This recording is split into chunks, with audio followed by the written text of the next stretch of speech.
Listen, babe. Oh, yeah. It's alright, alright, alright.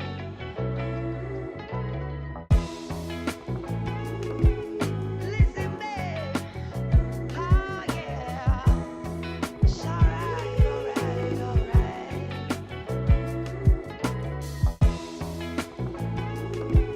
Listen, babe. Oh, yeah. It's alright, alright, alright.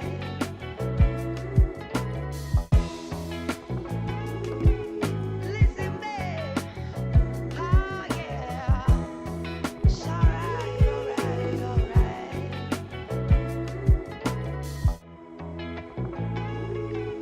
Listen, babe. Oh, yeah. It's alright, alright, alright.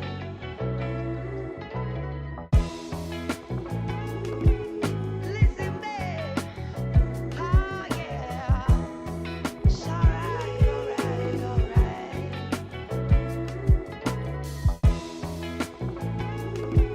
Listen, babe. Oh, yeah. It's alright, alright, alright.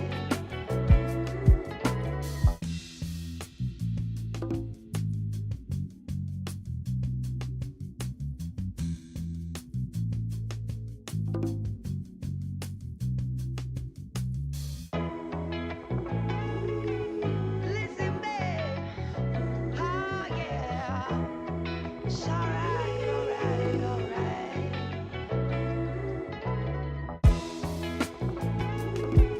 Listen, babe.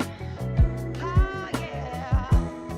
It's alright, alright, alright.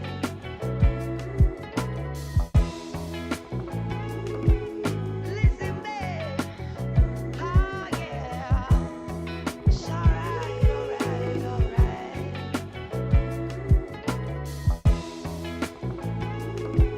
Listen, babe. Oh, yeah. It's alright, alright, alright.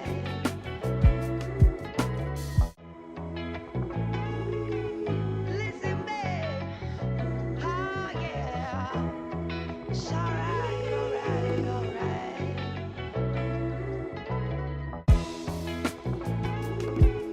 Listen, babe. Oh, yeah. It's alright, alright, alright.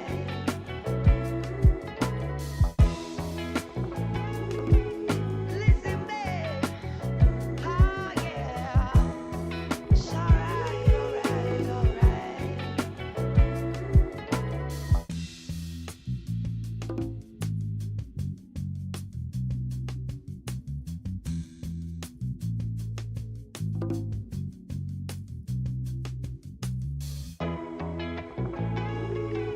Listen, babe. Oh, yeah. It's alright, alright, alright.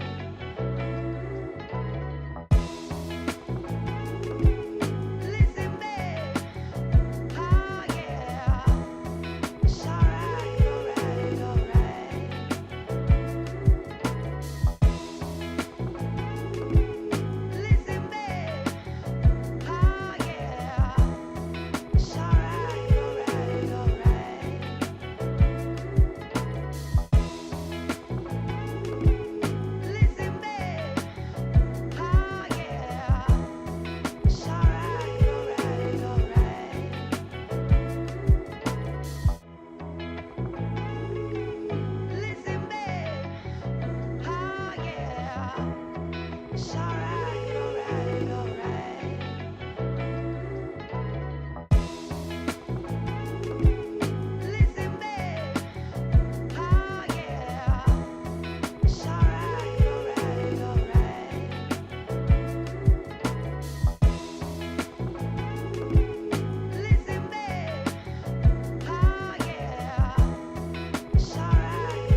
It's alright, alright, alright.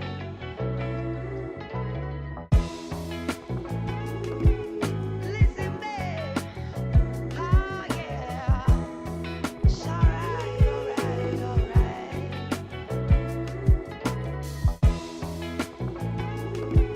Listen, babe. Oh, yeah. It's alright, alright, alright.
My mic sounds nice.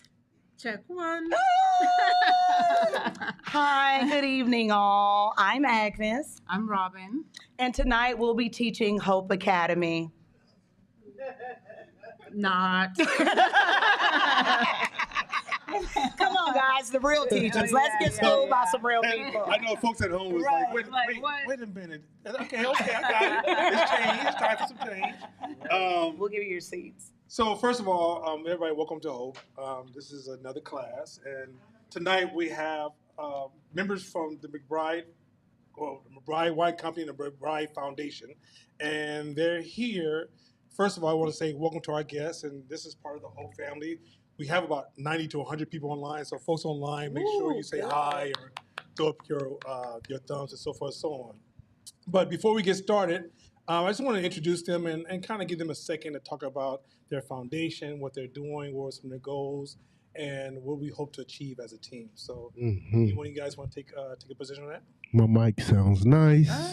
My mic sounds nice. So go ahead. Sure. So, hi, everyone. I am, for those who are a part of Hope already, I am already one of your classmates. This is Robin McBride, co-founder of McBride Sisters Wine Company. Hi, Robin. Hi, Agnes. And I also call her Madam Chair. I love to call her that. They founded the McBride Sisters She Can Fund in 2019.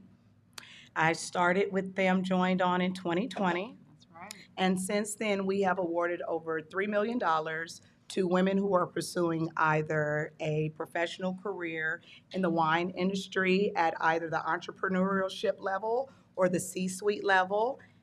In 2020, I'll go until you tell me stop. In 2020, No, keep going, please. we awarded monies to Black women entrepreneurs. We have a few in the audience right now as part of our She Can Thrive cohort. And in 2021, we pivoted a little bit to award monies to women who were pursuing higher education, masters or MBAs in finance and adjacent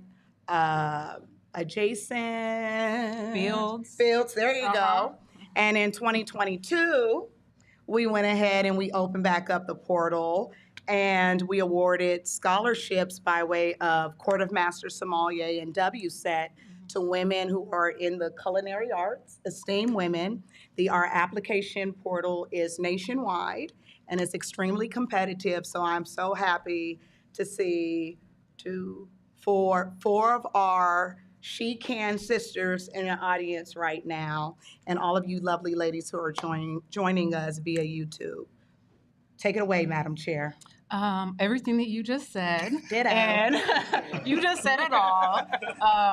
But yeah, since you've joined the She Can Fund since 2020, me and my sister created it really looking for a way to cultivate community. We've been owners of a wine business for 17 years. As a lot of people can imagine, it's not super diverse, not a lot of women in leadership. And so at a certain point, we felt like we're just not seeing it. We're not finding these spaces, and we don't see community growing. And so we started the fund with the goal of doing just that. And we didn't exactly know how or what we were doing, which is when we brought on our dear friend, Ms. Uboma, to help us and get some strategy in how we wanted to go forward with this. So alongside of building our wine company, which is ever growing, we make wines in New Zealand and in California. And distribute them nationally, and in Canada, internationally, and in Canada and Caribbean and Bahamas, and more and in the continent, hopefully later this year. So, anyway, growing, thriving wine industry and our business, and a growing and thriving fund that we've created with Agnes at the helm. So, and I've heard so much about all of you lovely people here And Agnes has been trying to get me to come in here. So this is my first time being here, and I'm so glad that I get to be here with She Can Sisters from the fund from our different cohorts, and I think, hopefully, many online. Yes. And another one just walked in the door. Hey, Fern. There you go, Fern. Anyway, so thank you to you both and you all and everybody Lana and here. Court, thank you. Yeah, And I just for- want to say one thing before we get out of here and Yeah. go take our seats, Yeah. so we can get schooled by Oaktown 357. They fly, y'all. They fly. They drive Harleys. If my mic go out, they drive Harleys, nice whips, the whole nine. One's married though, so don't even worry. They did. Okay, that's the church music. Church music. Now let me say this real fast before we take our seats. Real talk. The reason why we invited the She Can Sisters to be a part of or join Hope is because it literally changed my life. Thank you, Robin and Andrea, when you all gave me the call to go ahead and make sure that I bring your dreams and your aspirations as it relates to philanthropy into fruition. I was stressed out just like everybody else during 2020. I had moved back in with my parents. They're older to help take care of them. And I just didn't know what to do. I had, aside from our working relationship, our working relationship grew out of a personal relationship. So as I was going along in my career for years, she would be the person I would call to vent, no matter where I was at, right? And so once I start working with them, you can't vent to your client, right? It's just not okay. Well, a little bit. Well, you can, Yeah. but I mean, you don't become the #1 Black-owned wine company in the country, and the #1 women-founded Black or white wine-owned company in the country if you got a bunch of people that you're paying money to that's venting to you, right? Y'all give applause for that. So with that, I'll be brief. With that, before joining on with them, I was doing some other consulting work in Africa, and that's where I met Shaka. So Shaka's from Oakland, ran back into Shaka, and we were talking, and he told me about this program. Shaka, if you're in the metaverse somewhere, shout out to you. Love you forever for that. He told me about this program. I logged on one night, and literally it changed my life. And the reason why it changed my life is because it changed my earning potential. I was able to be more objective, able to remove feelings. People say you cannot work with friends. That's a lie. But you have to remove your feelings that prohibit you from excelling and going to the next level, right? And so that's what Nana and Court did for me. And then when I attended the retreat later that year in Tahoe, I had an ultimate lifelong breakthrough. It wasn't just on a professional level, it was on a personal level. They challenged me, tears and all, honey. They challenged me to focus on my own limitations and stop saying that I'm limited by, well, I can't get this done and can't. I totally removed that word from my vocabulary. I also was able to look at my two good friends in a more objective way and say, hey, they trust you with their name, literally, McBride Sisters She Can Fund. They trust you with their name, so just go for it. Trust yourself. So that's why we're here. And I encourage all of you ladies who are online, go ahead and take us up on this offer and participate in Hope Worldwide or Hope Academy. So you guys are going global because I keep saying worldwide. We receive it. Touching Jesus' name. Jesus, Allah, and everybody else. So on that note, I'll go ahead and have That's You Brownie's said you were sister. going to keep it brief. I will not breathe. Somebody was cheating because Brownie really is my sister. I just By want the to way, add, Brownie's in the house. Brownie's in the house. Condiment Company, best condiment company, Brownie and Princess. They're two sisters, and we touch and agree and decree. These girls, ladies, have loved me, loved me, loved me. No, I'm serious. I slept on their sofa, loved me. Oh, wow. Right? Wow. And I sleep on this one. Well, we got a nice room. she has now. her own room in my house. Moving on up. But no, they loved me through it all. And everyone I would meet just organically in Oakland would be like, do you know Brownie? Are you related to Brownie? And then finally, when I went to the retreat, everybody was like, Brownie. And then when I met Brownie, we clicked. and been watching their hustle. And so I'm proud. They're going to be announcing things later in the summer, but I'm so proud of you all's accomplishments. And I'm so proud that you guys share your life with me in the way that you do. All right, let me go because I probably Okay, All right, that's it. So no, I just want to Okay. say one more thing. So even though I've been a business owner for a very long time, I'm an entrepreneur first and will always be an entrepreneur. And that's why I'm excited to be here, because conversations like these are so very important, and I always want to be a part of them. And again, thank you guys for doing this for us. So Listen, it's our pleasure. I'm gonna go take my All right, seat now let's so do I it. can. Let the man lead. All right. Let's do it.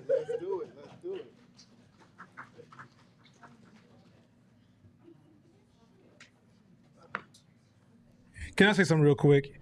You know, a couple of weeks ago, we had a conversation of dog versus wolf. And we talked about entrepreneurs being a wolf because we know how to survive in the wild. Hopefully you guys understand we had a chance to be blessed by two wolves who just walked into the room. And it was just a pleasure to hear them speak. And if you guys get a chance, like, read about them. Second thing is that, you know, we own a branding firm. I love their designs. And y'all know me. I don't lie. If I think you suck, I'm gonna say you suck. Every time I go inside of like a store and I see their product, I smile. I really smile because I'm so proud of these sisters and the level of their performance. They are really getting down. So, you know, just give them one more applause because they are really performing at the highest level. Yeah, this is some beautiful product. Absolutely. So no, it's a pleasure to have you guys. We're entrepreneurs at heart as well. I think we should just give a quick, for those new people who are joining us, I would suggest you go back and watch video 1 and video 2 for full orientation. But if I had to explain what is hope, just in a couple of minutes, let's see if we can do it in a couple of minutes. What is hope? And I think what I'll throw out first is that entrepreneurship is not about, if you take a class in entrepreneurship, it shouldn't be about recipes. It should not be about recipes because the future is full of variables, it's random, it's unpredictable. It should be about learning principles so when you are faced with new situations, you have tools you can put together and produce your own solution. I would also say that hope was built on the foundation. So in the early stages, me and my business partner, we are often hired to go out and shape the public's opinion or behavior of large groups. And the things that we were able to gain on our journey and in our learning, we realized this doesn't exist in our community. Then we looked at the impact of slavery and Jim Crowism on Black folks and how it's actually undermining our ability to build because we had a working class mindset. And so we built a curriculum that not only focuses on providing these insights of principles and invisible systems, but we also look at reversing the socialization and the impact of the slavery era, the Jim Crow era, and the crack era. And you may think, oh, no, that doesn't have much to do with it. But I was telling somebody the other day, like, most people don't realize Oakland was a segregation experiment. There was actually a segregation experiment. And when they segregated Black folks in Oakland, they actually defunded our educational system, defunded job opportunities, defunded the government system. Matter of fact, if Ron Dellums didn't find $80 million from the federal government, Oakland it would have been Detroit at the time. But that happened over 60 years of being defunded. So if you put a group of intelligent people in a system that yields them low returns, they will undervalue their contributions. So a lot of us think we are not valuable because we've been in a system that was designed to reduce the expression of our value. Also, Hope has our Latino brothers and sisters riding with us. It has Irish and Jewish folks riding with us. It has, so I think in a sense, the lessons we teach in this class, and we have the Asian community also riding with us. What we found in this class is that the principles we teach is not really racial limited. These are principles that you hear at the highest level in business. But we're also able to translate it because we're also two hood kids. I'm from Castlemont. Where are you from again? 64th and Mac. Oh yeah, well, I let you know he didn't finish Castlemont. But anyway, he tell you he was hardcore. But And what qualifies us to teach is not only our own performance, but we also, for over 17 years, I study an hour and a half a day religiously. And I do mean I don't break my study habits. And through my participation in serving my community and my investing in education and my ability to compete in the market with the education that we have developed or acquired, it's allowed us to be in a position to package this information in a way that can enhance your lives. Anything you want to add? If I could think about one thing about what hope is, and I want to say it's the psychology behind growth and performance. A lot of times we want to be successful, we want businesses, we want to flourish, we want to pop, we want to do big things, and we do take the action. But I think a lot of times we have blind spots in our understanding in the psychology behind why we're not performing. And I think there's a lot of things. See, it was a lot of buzzwords past few years when that word trauma popped up and everybody was like, ooh, a new word. So trauma, everybody's talking about trauma. But no one really broke down the psychology behind trauma, how it affects you, how to bust it, how to break it, all those things. And now that word is almost out the door and nobody really changed. So I think if I want to say one thing about hope, it's we break down the psychology as Black people, not as any other culture, but as Black people. What is the psychology behind my growth, the limitations of it, how can I get past it, all those things that can help you. It's almost to most people seems invisible because they're like, damn, why cuz performing better than me over there and I know I'm better than that person. Because there's psychological factors underneath that seem invisible that we break down here. And I think that's what's dope. Yeah, and then I think the last thing is that, do you know a church you can graduate in? I can go to church and graduate? What's your degree? Yeah, I'm talking about, can you graduate from church? No. Can you graduate from the gym? No. So for entrepreneurship, how do you graduate? It's a practice. Yeah. It's a lifelong practice, because even when you know a principle or a strategy or a technique or a method, context is always changing. And if you're not constantly in having that dialogue and you're around peers, a lot of people in our community die because of isolation, because biases kick in, or they even think their successes of the past has something to do with their successes of the future. And so you have to surround yourself with people you can even have casual dialogue, but can translate your conversation. Mm-hmm. And as you know, when you're in the wild, we don't talk the same. I just came back from Phoenix, and they had me step on this Chicago stepping panel to discuss Chicago stepping, even though I'm not in the community like that. And when I started to speak, I realized I don't speak the same language anymore. I was struggling to talk everyday language because I usually speak as an entrepreneur, and to try to bring it down to a level of why somebody doesn't want to learn this dance as opposed to another person want to learn this dance and integrate psychology, I realized it's a language that we have that makes us very, very different. Mm-hmm. By the way, let me say this. The LGBTQ plus community rides hard. They ride hard. This brother I met, probably the most manliest man I met this weekend, or for this month, was a gay male, and he said two things that was the most mind-blowing things ever. He said two things.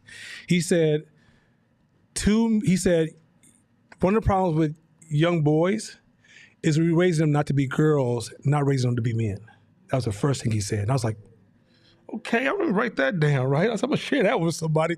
Then he said, the second thing he said, when he trains, he helps young men who are kind of being thrown by the wayside actually go to the highest level of performance in the university system, right? Because he says to them, like, he shows them the personal value, and he gets them into the 4-year college right away, then he gets them to the system, right? And he says to them as he works with them, he says this key thing. He says, when you get to the top, either you will free the slaves or you will crack the whip. You have to decide. I said, ooh. Ooh. So that was an amazing thing for this weekend. But I think we have a lot to jump into. Yeah. Court designed the first half, and I'm excited. And he sent it over this weekend. I was on vacation, and I found myself looking at the slides and what he sent over like 10, 15, 20 times. So I'm excited about being a part of this. But This is going to be a really, really good class. And let me say this. I'm going to show you that no matter where you are in the game, this is for you. This class is for you. All right? So let's jump into the first slide. So, Court, you want to discuss? Let's do it. Okay. So, close the doors. Lock the doors. No, he's not. Robert come back like, what is going on? Bring the guards. Welcome to Survivor. You guys ever watch that show? Welcome to Survivor. You remember there's a mantra in Survivor on that logo. It's like outplay, outlast, and out something else. But all those three things are about you surviving, right? So in this episode of Survivor, every single one of you is a cast member on your show. Every single one of you. Now, you've already been a cast member on your own personal show in your life because that's how you got here. So if you black like me or a person of color like me, it's a good chance that most of you've gone through some shit, right? And the fact that you in this classroom said that you won your episode of Survivor, right? You won your episode. And in order to survive, let's go to the next slide. In survival mode, the purpose of survival is just to survive. That's it. Eat or be eaten, kill or be killed. The beauty about survival is adaptability. You have to figure out how to just survive. And there's a multitude of different challenges, we'll call them. We'll call them challenges that we've had to go through in our life to survive. Some of them are abuse challenges, all kind of plethora of abuses, right? Mental, physical, sexual, all those things. And you had to be the best cast member in order to get past it. Whatever you had to tell yourself up here, whatever you had to do down here, you had to make it. And it wasn't about nobody but you, right? It don't feel good. It kind of feels sticky talking about it right now, right? Eat or be eaten, kill or be killed. I don't give a fuck. I got to get mine. So your brain starts creating all these little mantras, right? I got to get mine. Eat or be eaten, kill or be killed. Got to do what I got to do. I don't have respect for these kind of people no more because they hurt people. I don't have respect for this group anymore. I don't have respect for these groups of people anymore. So you start creating these different belief systems over time to help you continue to survive. You also create some superpowers, I call them. I call them superpowers. If you had challenges like me growing up, my superpowers start becoming hyper alertness because in my household, shit pop off like this. So I can tell when the energy of the room drops a little bit.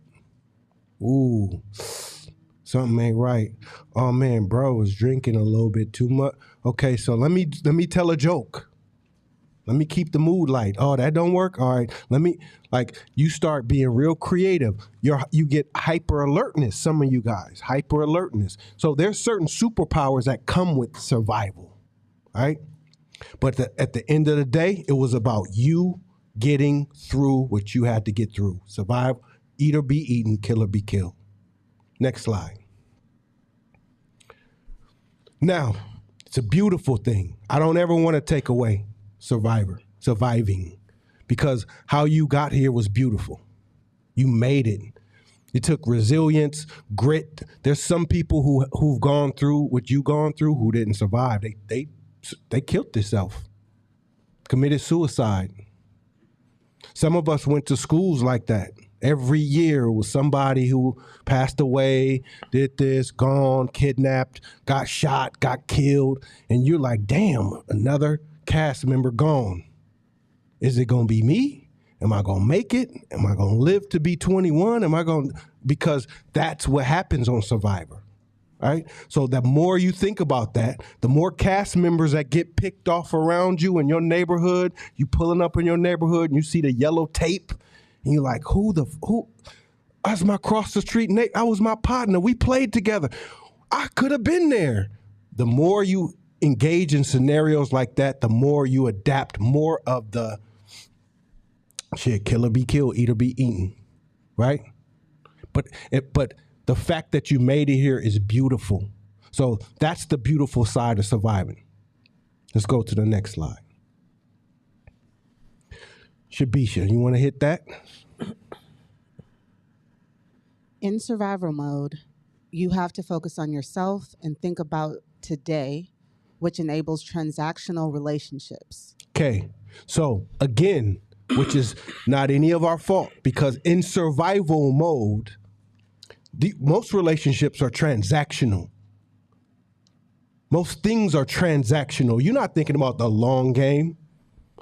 Oh, you should save for your 401k. It was a shootout at your apartments last night. Or it's trauma happening all the time. Or you don't know if you're going to make it till next week. So you train yourself for the sake of survival that most things are transactional. Outside of family, this world is transactional. So you start looking at people like licks, right? He's a lick, that's a lick. I'm gonna finesse that person, I'm gonna lie. My personal integrity don't matter because life ain't promised anyway. So that forms governing beliefs. That type of thinking starts forming governing beliefs. You guys remember what governing beliefs are? Who knows? Who knows? Anybody? Governing beliefs? Everybody's going on. I try not to because I feel like I will answer since I'm already talking. Go ahead.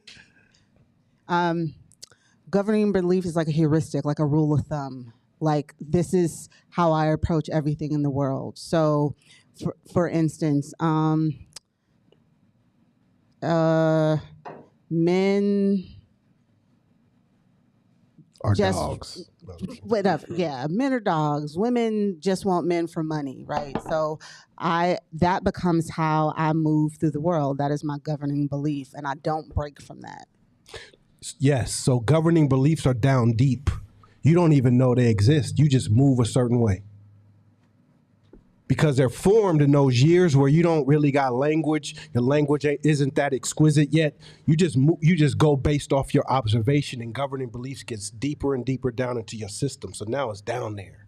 And you don't even know it exists. You just behave a certain way. Why were you rude to that waiter? Fuck about no waiter. It's transactional. Next slide. But here's the shadow side of survival mode. Unhealed survival wounds create a victim mentality. Uh-oh. Unhealed survival wounds create takers. The deeper your struggle, the less you think about serving.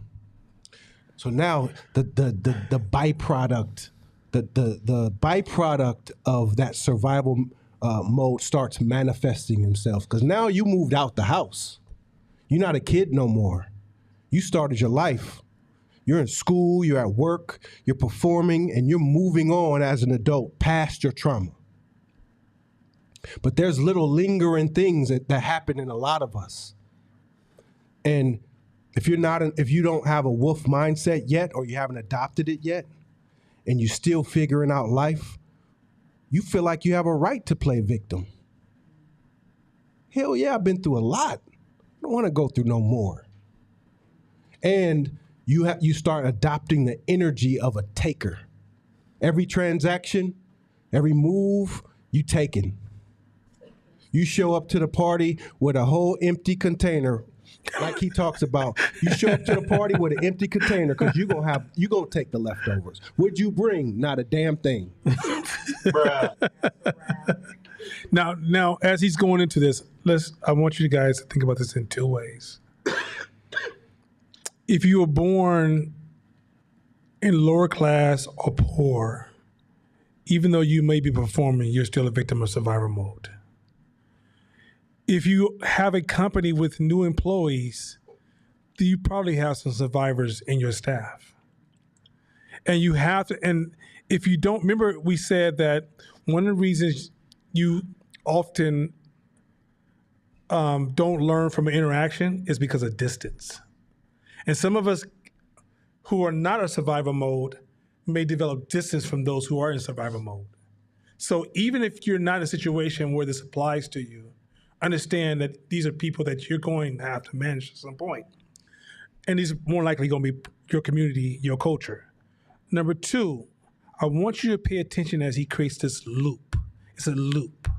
So the thing with survivor mode is as you start to respond to it, it puts you back in survivor mode.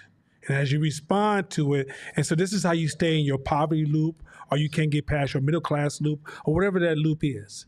And it's unthinkable to you. Matter of fact, when you see somebody successful, this is where the conspiracy ideas come in. Oh, they must have did this to become successful. Because you don't see how your behavior is creating your outcome. And even when you're trying your best, you're still reproducing the same outcome. This is critical. So even if you're saying, there's a saying that says, I can tell where you come from based upon how you spend your money. Because survivors spend their money a certain kind of way. They play the status game more than anybody. And here's the thing with playing the status game more than anybody. Status is a debt. It's a debt. It's a future debt you have to constantly pay into that you can actually free yourself from. So I want you guys to pay attention. There's a loop here. He's building the story of a loop. It's not this, although we understand why you're in survival mode, if you're playing this entrepreneur game, you can't stay here. Mm-hmm. Let's go back a slide real quick. You had a question?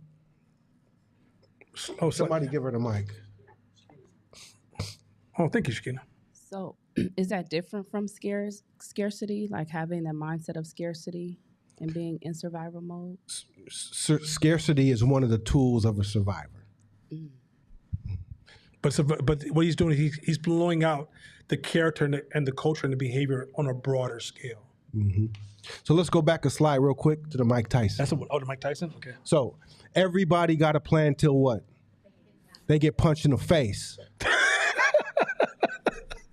You talk all that craziness online and I see you in the streets, now you ain't talking. King Kong ain't got shit on me. Everybody got a plan. You square up because you went to a couple jujitsu classes and then you start getting your ass whooped. Then it changes, right? Everybody got a plan until they get punched in the face. Now here's the way it works in survival mode. We can read all the woo-woo books we want. We can read all the meditation books. We can listen to all the millionaire seminars and podcasts and nod our heads and agree with it, and even have plans on using it. But once you feel that feeling of that survivor mode in a situation, you will revert back to your nature, your governing beliefs in that moment. And it's not one of us, it's all of us. So this is not I learned this and I can flip the switch and now I'm good. You will be working on this for the rest of your life. Absolutely. You'll be working on this for the rest of your life. And I'll tell more stories as we go. Let's move on. Key signals to unhealed survival mode trauma. Let's start with one. But real quick, before you go next, I want to go back to that. I'm going to go back one more slide. The victim mentality.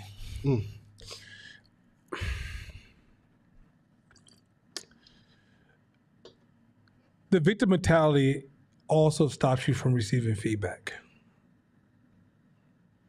Because if you're in survivor mode, it creates, when you have a victim mentality, if you're in business, you need feedback. You can't serve an unknown world in your own head.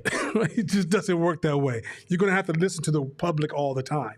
And everything that comes your way won't be, I love you. I love your wine. It's going to be some negative feedbacks here and there because there's just a variety of people. But then when the negative feedback comes in, even though you allow it in, does your brain turn it do your brain go into instant victim mode and so starts to say, well, they don't understand. Well, I wasn't really focused on it. Do you start to produce excuses unconsciously and avoid change because you're in a survival mode in a victim mentality? So I want you guys to see how even in the face of evolution, when somebody's giving you insight, can you even hear the insight? Can you even sit with these podcasts and book when it hits your space? Do you find yourself kind of like, without saying, I'm not going to listen to podcasts, kind of just dragging through the process now? So I want you guys to kind of like, I don't want this to go too fast where you just kind of start to produce in your mind this avatar who's in survival mode. You're like, I'm glad I'm not that person. I want you to start to see how it's impacting you and think back on times when somebody's trying to talk to you and instead of you saying, let me sit with that, let me process, well, why do you think that? Help me see where you're coming from. But, well, what about when you did that? I feel like you're attacking me. Mm-hmm. How could advice, if you're in a victim mode, all advice feels like it's attacking you. Unless the advice is, you know what, them boots are great, you should wear them more often. Oh, Donna, you're so insightful. Like that's not feedback. So go ahead, the next slide. Keys to unhealed survival mode trauma. Number 1. Oh, get into that, bro. So we living on our own now.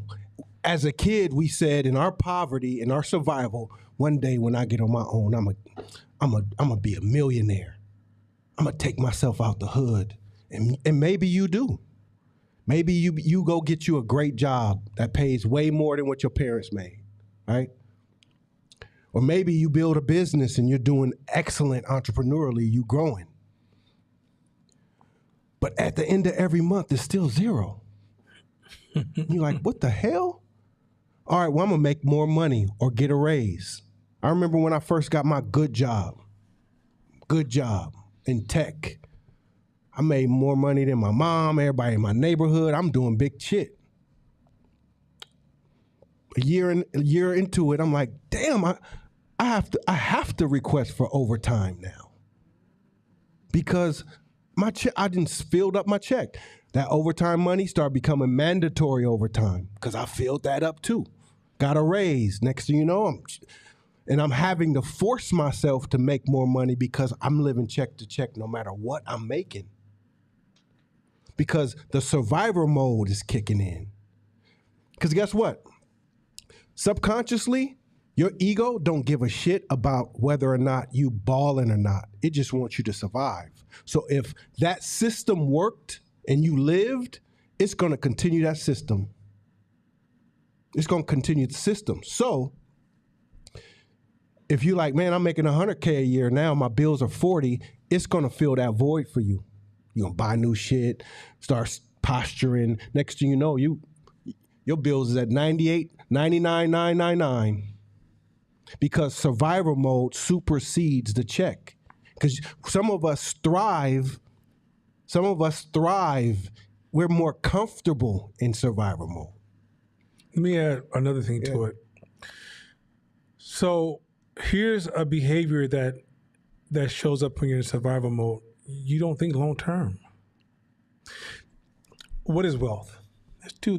Bob Marley said this song. He had a song and he said, the people are poor and all they have is money. What's missing? Remember we said in the black community in poverty, we think money, time, attention. But in amongst entrepreneurs, we think time, attention, money. Time is our most valuable asset, right? So where am I going with this? When you make money, when you save money, you put money away so you can create time for the future, right? So every dime saved creates freedom for the future. But when you short term, you only respond to your short term emotional state. you're not investing in the freedom of tomorrow. Because in survival mode, that doesn't even exist in your brain. Most people always struggle with feeling what is tomorrow. Like if I ask you what you want 2 weeks from now, yes, I don't know what that is. That's very human. But entrepreneur, the true goal of entrepreneur is to be able to do what you want to do when you want to do it, however you want to do it. That's wealth. It is not making so much money to the point that, because there's a tipping point of making money where you can make so much money that it steals your time away from you. It's no longer valuable to you. At some point, money has to hit a point where it frees you up to have optionality in your life. But you can't even have that process of dialogue with yourself because all you can think about is, I'm pleasing myself right now, and then you feel victimized later on. So later on, you're like, my life is so chaotic. I don't have no free time. I don't know what to do next with my life. You created that because you're in survival mode unconsciously, not consciously. Absolutely. Let me add to that too, is that a lot of times, the last retreat we went to, a sister came up to me and said, I want to talk to you one-on-one. We sit down and talk, like, what's up? She's like, it's just, I feel like I'm doing everything and I'm super slammed. I'm exhausted, busy, crazy. I don't know what to do. I said, well, let's talk about your numbers. What are you doing? So she's like, doing about $1 million. Girl, if you don't hire somebody. Go ahead, we got a microphone. If you don't hire somebody, you doing the dishes too. So you're doing the dishes, the cooking, and she's killing it. She's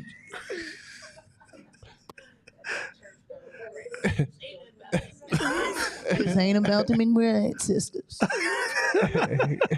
Go ahead. So, key signals to unhealed survival mode trauma. I jotted down all the notes. Okay, we're sharing. I've heard. Yeah, no, I have to tell myself this. I'm very Nigerian. It's private over here. And Kojic. Okay, so Kojic, Nigeria. That's yeah, cool. Look and here. from the trap. Oh, Hey. So, I've heard from different people close to me. They do not interact with each other. That, long story short, I live below my means. And so we've kind of touched on this a little bit. I won't. My question is that a key signal to unhealed trauma? The paycheck to paycheck, I'm going through the checklist, right? I'm like, doesn't apply. Barely making it on time, but we're Nigerian, right? All right. My Nigerian cousin, honey. Okay, but we get there, okay? You thrive in chaos. I do, but I'm from the trap. I have to. I lost my first friend in the 7th grade. I have to survive in chaos, right? So I'm going through everything, and I'm like, what someone told to me recently is, why aren't you pulling that trigger? You got it. Why don't you just pull the trigger on X, Y, and Z? But in the back of my mind, I'm like, I'm single. I don't have kids. I need to save because I'm thinking about, even though I know the Lord's going to bring me a beautiful husband. But I'm like, what happens when you're 60? So you're saying you on the stream saving side? I don't know. Do you know what I'm trying to say? Because you know me very well. Well, let me touch on 2 things. One is when you say, because I'm from the trap, right? Okay. I feel it. I love it. However, that is the first signal of a governing belief. It's non-negotiable. That belief ain't going nowhere. Why did you sock him in the face? I'm from the hood. Why'd you slap the shit out of her? Because I'm from the trap. Like, why would you even ask me that stupid question, right? Because that's the sign of a governing belief. It's down there. It's no negotiating about it. So that is what survival mode is. It's you create these beliefs because the trauma is so high. It's like a flash. Have you ever hung around with an older Holocaust survivor? No. No, me neither. Have you ever walked into their house and seen the shit that they didn't throw away? That would be my Have you dad. looked at their bank account? Yeah.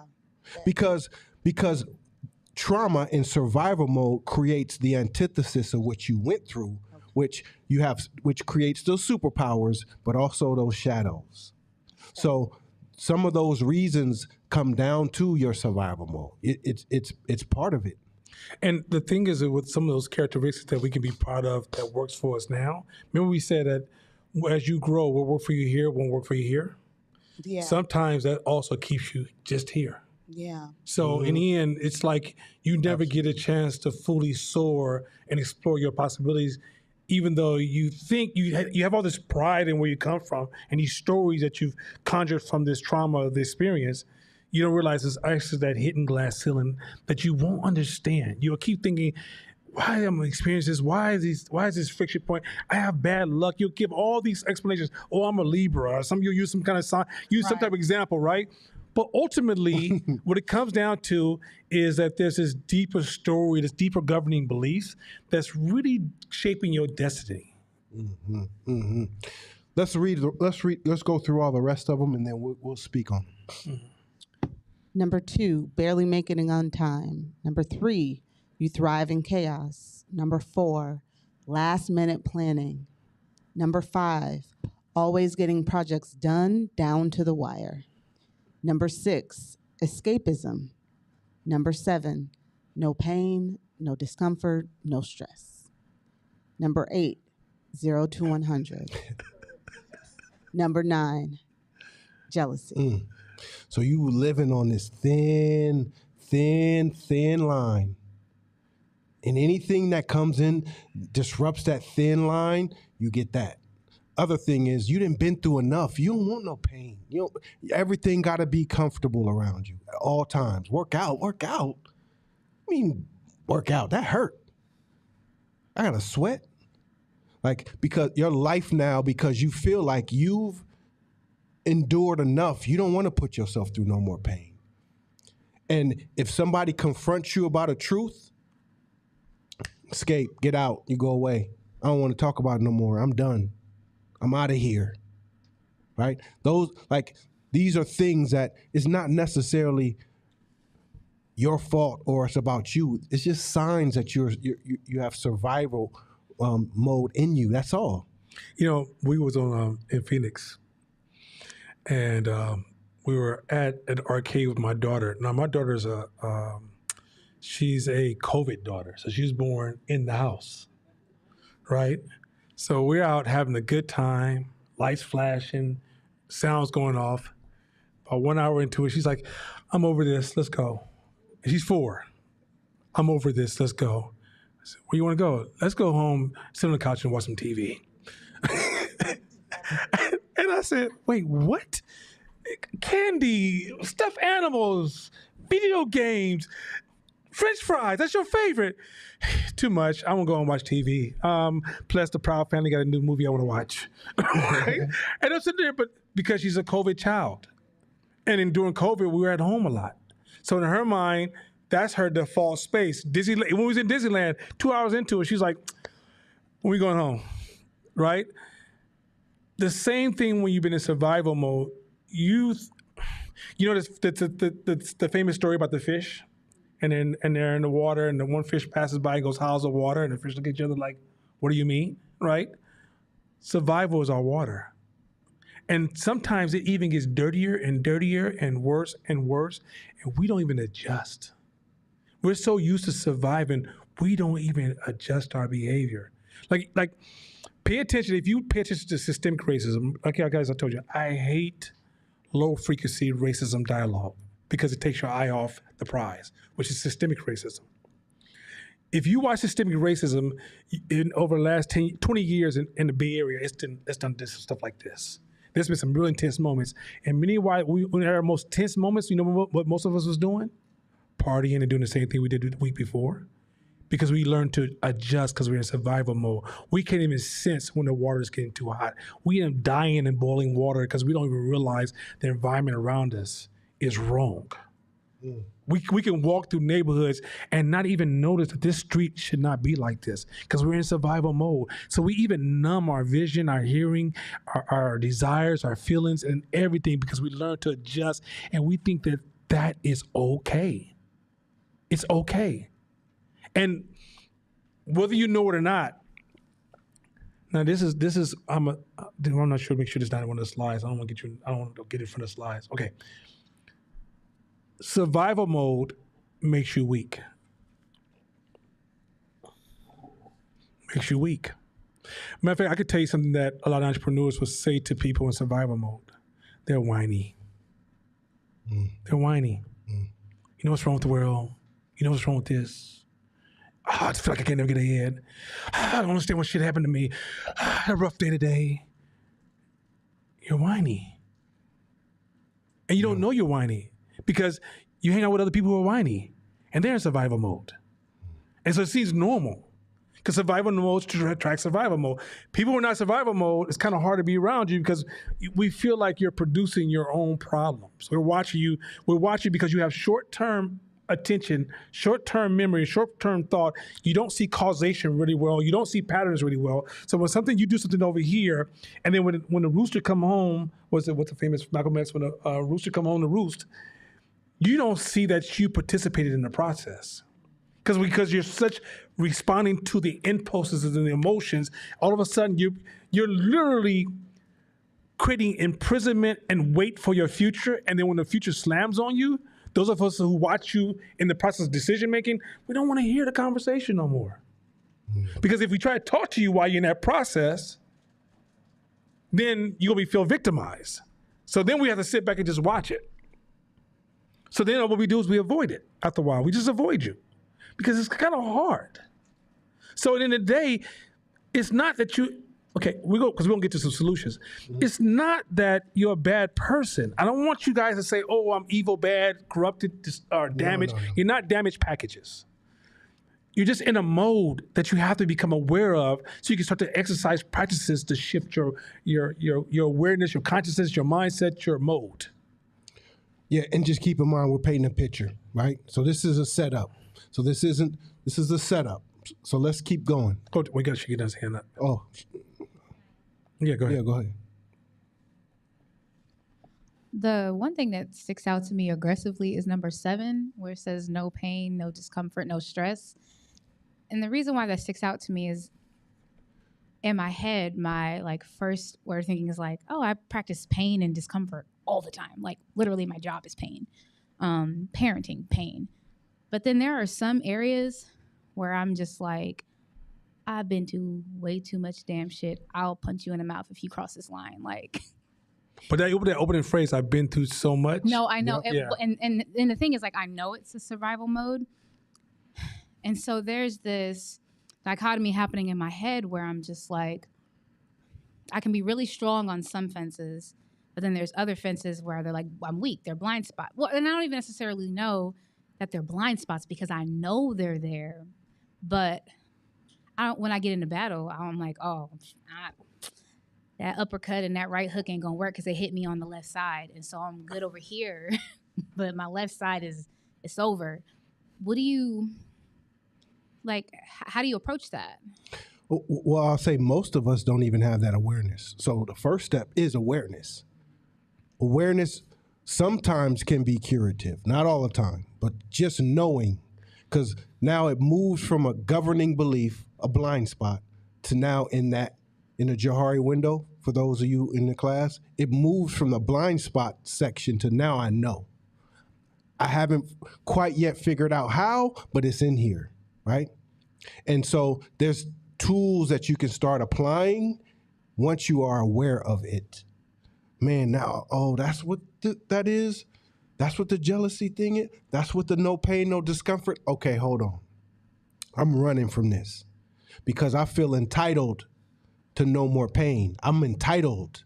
I don't deserve this. That's why in that group it's not on the list, but if you're never grateful for anything and you act like anything that you get is never good enough. The reason why it's never good enough, because of all the pain you went through by yourself. You went through so much pain that the world can't give me enough. So anybody in your sphere, anybody in your space, that's trying to love on you, to do anything, be a friend, whatever, you become a taker. Take, because it ain't never gonna be good enough. And that's a lot of our friends. Nobody in this room, no. Oh, no. But a lot of our friends. Not my Christian friends in the room. We okay. You know what I'm saying? But you got to be aware first. And once you start, like, have you ever bought a car and then a week later you start seeing that car everywhere? That's what happens once you place that from that side of the awareness to the next. Like, oh shit, I just did it again. Did I just run from that conversation? Like, you start noticing. You also, when you see people doing it, you say to yourself, I don't want to be like that, which also gives you extra incentive, right? It's like you start to see it, where before it was so normal, you even smiled and laughed. You thought it was funny. Like back when I was younger, say when I was in my 20s, if somebody told a joke about spanking children, I may have laughed, right? Today I'd be like, I don't want to hear that. I'm good, right? Because as I evolved, it just didn't have the same value to me. So ultimately, that's portion of the solution, but we're gonna go way further into that. But that's a portion of the solution. Did you have a question, Robin? Okay. Next slide. Oh, Princess. Okay. By the way, I love that jacket. Those jackets are fire. Mm-hmm. Yeah, they're fire. Is it on? Is it green? There you go. I want to touch on number 7 as well. Make sure I understand how that is a signal. No pain, no discomfort, no stress, meaning you avoid. So let me give you kind of like a real world type of energy around that. It's not that you avoid all forms. Like, you may go to the gym and work out all the time, right? But when people bring up anything that makes you uncomfortable, are you in uncomfortable scenarios, or somebody's giving you uncomfortable advice, or if you have to be in a room where the conversation is just too weighted, or it's almost like you're a pop culture king and queen, right? Because you want to just be happy, avoid all those stresses. You literally move your life to find the happy places in the world, and you try to stay away from all those places that are a little too deep, or even when you have a problem in your life that requires a certain amount of thought that's going to cause a little bit of pain. I'm going to just kind of skip over that thought. Give me some way to patch the problem. Let's just move on, right? Because you're used to patching and moving. You're not used to deep diving and solving. Right? You're not even used to exercising and growing and measuring and being honest with yourself and going and say, hey, Court, how am I looking now? Right? You're used to just going, patch, can you see it? Cool, let's keep moving. Right? So the no pain, no discomfort, and no stress mean that anything in your life, kids create stress. When you're around kids, it's almost like they shouldn't be doing none of this shit. Right? Because you don't have that kind of tolerance. Right, but it's because once again you're in survival mode. Look at. Have you been in survival households? Sit down, close my screen. You let the flies in.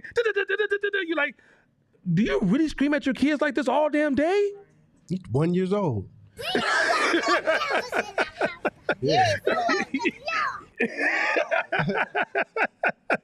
So at the end of the day, it's a way of showing up to reality that's causing. It's not just.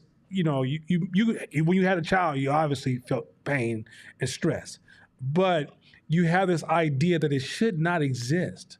And when you do, you may even engage in drugs and alcohol to avoid pain discovery. When you talk about pain discovery and stress, you give it too much value. Oh, today I have so much pain and stress. Guess what? When you was given this life, happiness is not always promised to you. Mm-hmm. Mm-hmm. That's part of the equation of life, is a little bit of all this. I miss this sometimes. Next slide. So, are we only here for survival? Perfect lead in. Go ahead. Once you achieve a certain level of stability, your needs transcend. If you are unable to satiate your next level of needs, It can lead to heavy posturing and depression. Oh my God. Okay. So guess what? You made it. You got out the hood. You got out those harmful, toxic situations. You thought that was the key to life, right? And you used your survival ability to get to that next prong, that next level. And like he talked about, what you need to get here is way different from what you need to get here. So here, that survival mode that you have, once you satiate that need, and now you start looking at the world different. You don't gotta survive. I don't have to do this. But I still have the survivor's mentality. So soon you'll start seeing, damn, if I got all this shit, like how come I'm still not happy?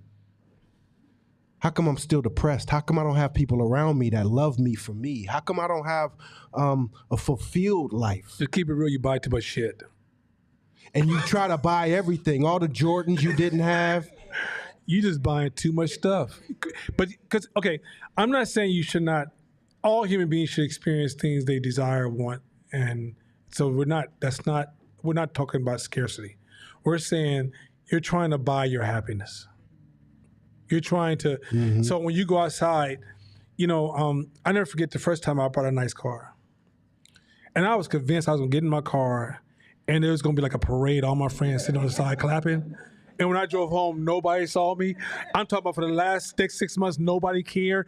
I would even tell people what kind of car I had and they'd be like, yeah, so anyway, did you bring my stuff or not? And you realize no one cares. No one But when you're making that purchase and you're in survival mode, but when you're in survival mode, you realize at that moment, you're making a lot of decisions and you're posturing a lot just to relieve that pain of survival mode. Mm-hmm. And a lot of times we romanticize money when we ain't got it. When we in the hood, we don't have it. So we romanticize it as kids. So we think it's the cure-all for all the other pains in our life. And then when you get it, you like, oh, so this only cured my money problems, but I still have these other ones. And that can create more posturing. If you want the mate just because y'all look good in pictures, you posturing. You know what I'm saying? If you drive the car because I'm not talking to specific people.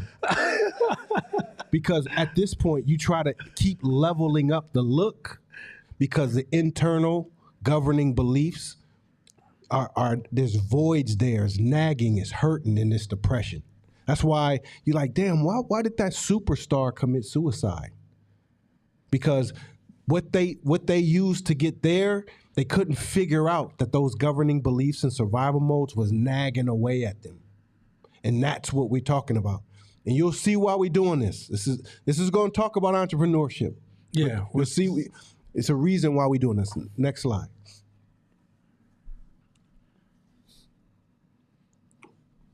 How do we get past survival to growth? So the next stage beyond survival, right? You think about a tree. And if you water the tree, right? The tree starts to grow. Our goal as humans, like, are we just here to survive? As Black folks, as people like different nationalities, are we here just to survive, or do we have bigger things ahead of us? Do we got purposes that we want to live for? Right? So how do we get past survival mode?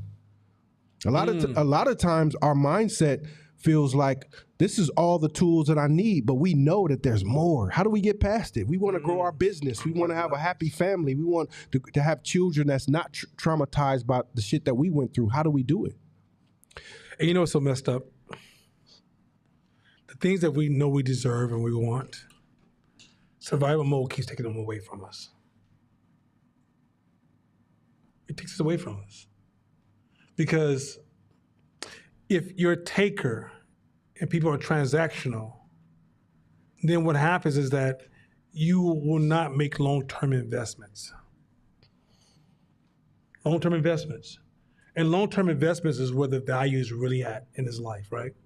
2, you will betray so many opportunities that you don't even see you're betraying. You think you're just talking, but you're really betraying opportunities.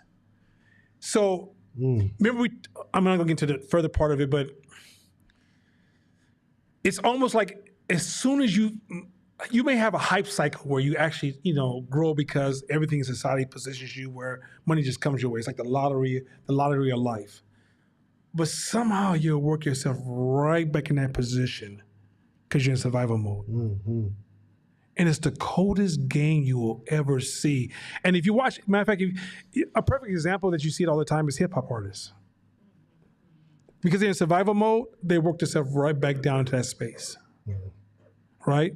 It's stories we tell ourselves that the money and the education can't rescue us from. At 31, I made my first million, right? I was 31 years old, married with 2 kids. In my brain, I got everything I need. I got it all. We was living in the Oakland Hills, blah, blah, blah, buying all the nice shit. But I was so stuck in survival mode, I was still a hustler. I was still a 7th grader selling candy at the school for lunch money. Because if I didn't sell that candy, I didn't eat. So I didn't even see my kids or my wife because I was so like, I'm never gonna be broke again. They like, we not broke. Let's take a vacation. And I couldn't even see that. I couldn't even see it. And with that survival mode mentality, I kept pushing the envelope. I need to take more risk. I need to do more. I need to get this. I gotta go harder. So I was trying to flip it like it was $10. So it's a dangerous thing at the next level. It's a dangerous thing. So by 33, you want to guess how much money I had in my bank account? Well, it fell from the sky. Fell from the sky. And I want to buy everything I never had to fill my void, to make me happy. I went to the BMW dealership. I'm like, give me 2 of them, both of them. Pull them up. Pull them up. Salesperson who didn't say nothing to me when I walked up. Matter of fact, I don't want you. Give me the little old guy who spoke to me. You get the commission, because I was stunting on everybody. Right? And then I got to that point where I was depressed as hell. Because I'm like, damn. I dreamed about this as a kid. I did that's my car, that's my house as a kid. And I got all the stuff and I'm still depressed. And I didn't have the answers then. I didn't have them. I didn't know what it was.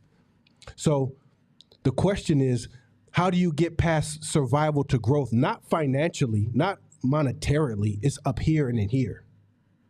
That's the question. Next slide. Growth comes from adding value to an ecosystem.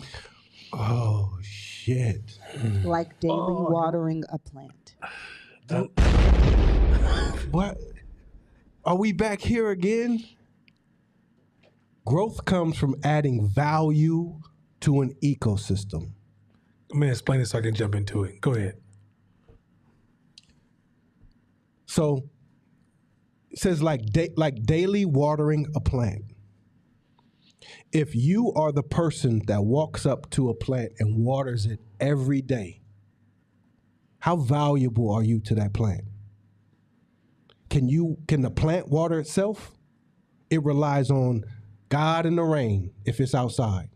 But you walking up to a plant every day and watering it, now you become extremely valuable to that plant. So your growth comes from your value. And value is a verb. It's an action word. So a lot of times you hear, I know my worth, I know my value. A lot of times we don't. No. So we have a hard time understanding the definitions of those and the difference between the two. Want to go before I go next slide? Yeah, because I'm not. This is the curse of the pop culture. You get your value and your power by giving to others. We think that we can just live a life of get mines, get mines, get mine, get mine, get mine. You remember I used to say a famous phrase, if you want to feel valuable, do valuable shit.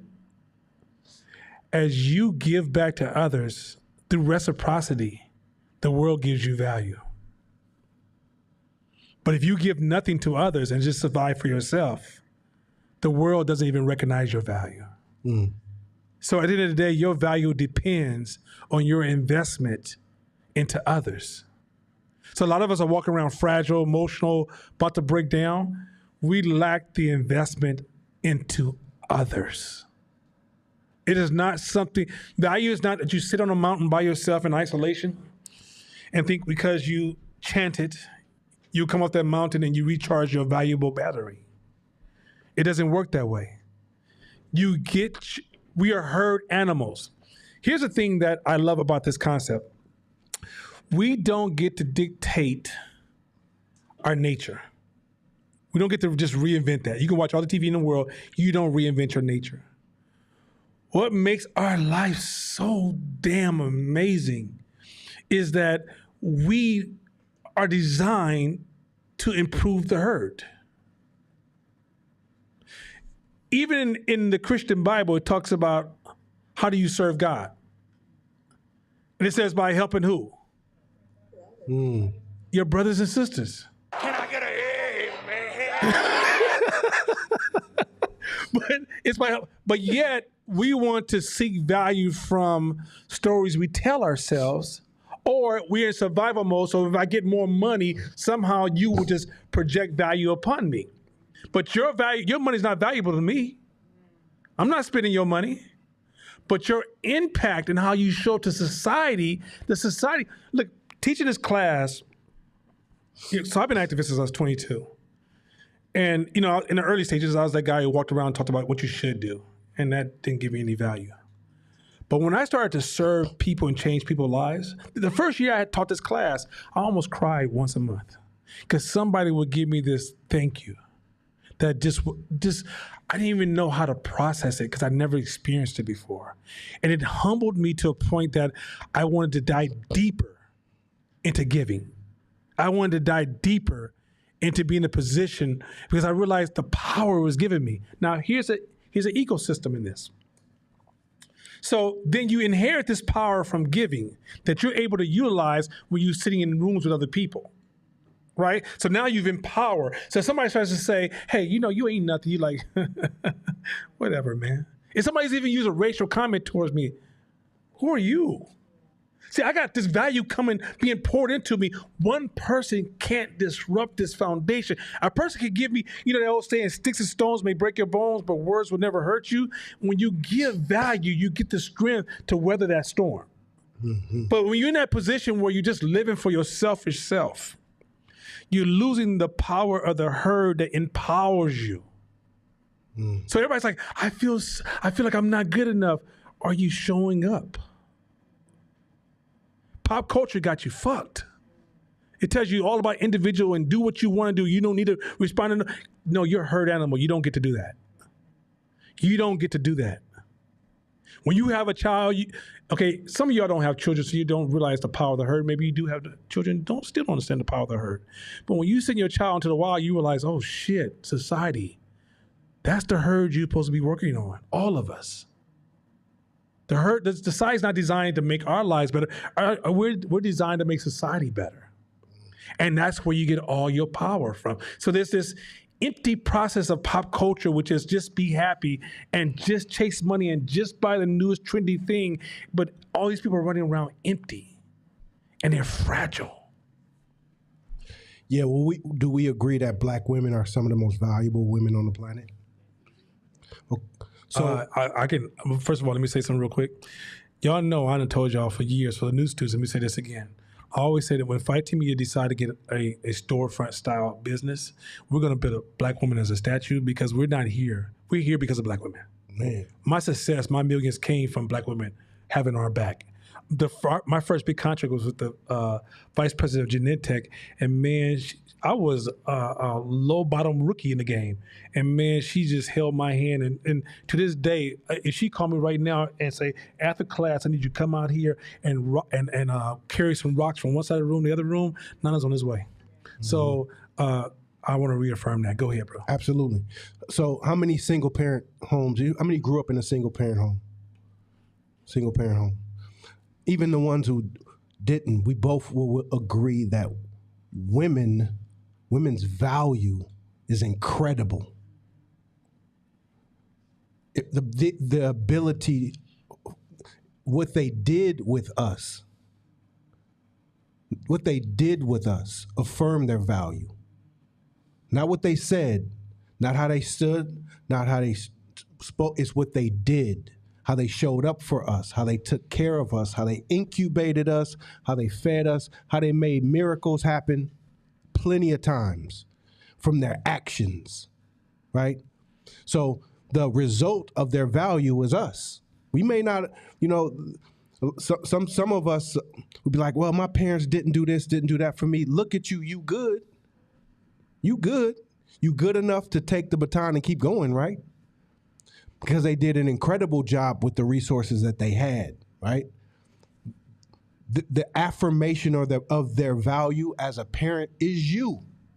Say again. The affirmation of their value as a parent is you. And some of the governing beliefs that you have that are so deep down that you don't even remember that you got it from them is why you doing as well as you're doing.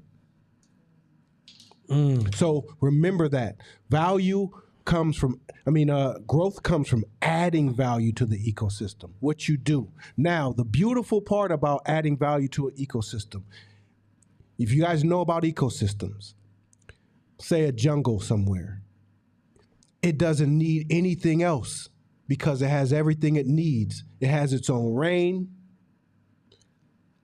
The moisture from the bottom goes up and it rains and it keeps cycling each other. It has the animals live in that jungle. 85% of the animals that are on the planet live in rainforest. One little tiny ecosystem. So you got to understand the value added to an ecosystem starts to perpetuate itself and it becomes a loop. Question. Because we have the She Can Thrive Sisters online, when I check in with them, I've oftentimes heard that they're their own ecosystem. As a entrepreneur, then you add to that our devastating statistics as Black women, overachievers, overaccomplished, undersupported.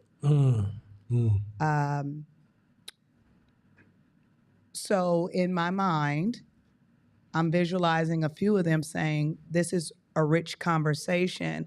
However, I'm not the jungle. No one's watering me. No one's raining on me. I need help.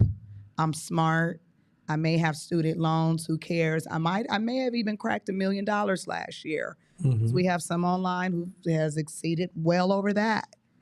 Same drowning sensation. Can you speak to that? Oh yeah. We're going there. Oh yeah, we go. Well, let's go to the next slide. Yeah, just hang with us. We're going there. Hang with us. We're going to the next slide. Yeah, and by the way, we definitely understand. Go ahead. So, what's the difference between worth and value? So value is used to stress the significance or the importance of a particular item. Value refers to both the emotional and monetary cost of that item. Worth refers only to the monetary cost of an item. So if it's 103 degrees outside and I give you a $40,000 mink coat and I tell you to put it on, Is it valuable to you? Hell no. Well, Agnes, If it's summertime, maybe for Agnes, but everybody if else. it's listen. summertime in Las Vegas and you not get Agnes, it's summertime in Las Vegas, and I give you a $40,000 mink coat, and I say, put this thing on. It's a $40,000 mink coat. 2 minutes in, its value, its worth means nothing to you. You're on fire. Man, fuck this coat. You might drop it on the ground. Because value is about what's important to you what's important. What's important. If you've been out there in Vegas all day in 103 degrees, and you had that mink coat on, and I say, hey, you give me that coat, I'll give you this bottle of water. 40,000 to $1. Not only will some of you trade me, but the ones who won't will definitely consider it. That is the difference between worth and value. So a lot of times we want to sit and affirm our worth. That shit ain't shit. It's about what value do we add to our family, to the market, to everything. The first phase of my life in entrepreneurship, I was valuable to the market, but not valuable to my family. Not valuable at home, not valuable to my friends. So I was worth a particular amount. So you got to understand your value. You got to push your value more than you push your worth. Because we all have an immense amount of worth. But in what particular context do we execute our value? And value comes from service. Value comes from service. If we in a gym and we both hitting weights, we both benching 350, 360. You understand me? And bruh is under the bench and I'm strong too. And he's trying to wait and he's struggling. What good is my strength standing there watching him? My value comes by helping him up. That is the difference. Any questions on that before we move for the next one? Just a comment. Go ahead. Just a comment around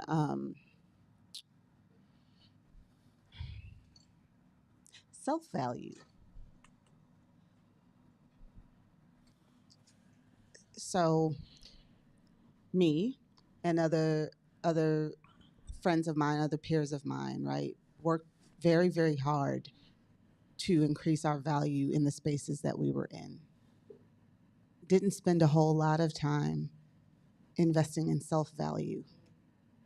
Just wasn't, right? So understood this very well, right? So you do your thing, you go to school, you killing it in your space. But the self-value piece, at one point I saw it as synonymous with my value to the ecosystem. But what I came to realize is that was a hell of a price to pay. Mm-hmm. So I'm bringing it in for the brains who had the brains like me, who was like, don't smile, Corey. I ain't saying shit. Your face saying stuff. But I'm bringing it in because I know that there are people in this room, and I know that a prior version of me had a really hard time understanding that being valued to the ecosystem it's not the same thing as, I had never asked myself the question about my own value to myself. I didn't know what that meant. Mm. And so I'm just bringing that in all of the things that we are doing to be valuable to the market and to be valuable to our communities, that the part of asking yourself the real question of how you are becoming aware of value to yourself, or how you are aware of value to yourself. That was very important in order for me to continue to be valuable to other people. And coming up in my family, everything was do it for other people, right? I didn't get a whole lot of space to ever. I didn't have space or time to ask myself the question about what is my value to me. I'm exploring that now, but it was a real naked feeling to be out in the world, always looking to add value and never really having a grasp of my own value to myself or my self-value. And so I'm just bringing that in to say that one doesn't do the work of the other. And at one point, I really did think that. So I just wanted to bring Also, I want to make sure that we don't tap into altruism. So where you get to the point where you're serving people so much, right? That we're not talking about that. Yeah. Right. There's tipping points to all this stuff we're suggesting. And we always talk about, in this class, we always talk about the balance of an entrepreneur, that you have to self-invest, right? Because part of investing in yourself is, we all feel good when we achieve something that we want to achieve. It gives us a sense of value. But if you're in a situation where you're always just purely giving to the other extreme, which is a form of altruism, that also can steal value from you. Right. And we're going to talk about it more as we move forward. Question. Okay. Next slide. So, again, what creates value? Service. Being of service. You like, shit, we back to this service stuff again. Being of service. Next slide. How can I serve you? How can I serve you? How can I serve you? Before he gets to this, can you feel survivor mode, the contrast of survivor mode and servitude, how they just don't go together? They just don't. Before we even get, it's the elephant in the room right now. Mm-hmm. He set this up to say, okay, we explained to you being in survival mode, how it's all about me, got to get mine, got to protect myself, transactional. Can you see how bad it makes you in service mode? Mm-hmm. Because mind you, you do understand when you're running a business, that's what mode you're in. When you're a leader, that's what mode you're in. But you see how you're reluctant or you're moving in that space with resistance or friction because you're in survival mode. Yeah. And so that's also why it's tough for a lot of us to say those 5 words. How can I serve you? It's hard to say. Because even if we're performing as an entrepreneur, even if we're performing at our jobs or just in life, it's hard to say those words because a survivor in us is like, man, fuck that. Hell no. How can I serve you? That sounds like some slave shit. Not realizing that servitude is how we make our money. Servitude is how we scale our businesses. The better we serve, the more we generate. The better we get at serving. So that's why it says your life depends on it. Meaning, what kind of life you want to live? Because it depends on it. How can I serve you? It's it's a very tough word. It's a tough phrase. There was a generation before me and my generation where our parents taught us, when you grow up, don't focus on nobody. It's about you. You go to school, get a good education, you get a good job. You don't need no woman. You don't need no man. I want to set you up so that if that doesn't happen, you're going to be fine. Don't worry about that. So a lot of times, to touch a little bit on what you're saying is we talk about worth and value. The degree that we have from school is worth something, right? Because we paid some money for it. How much do degrees go for these days? Bachelor's degrees, masters, PhDs, 160, 150?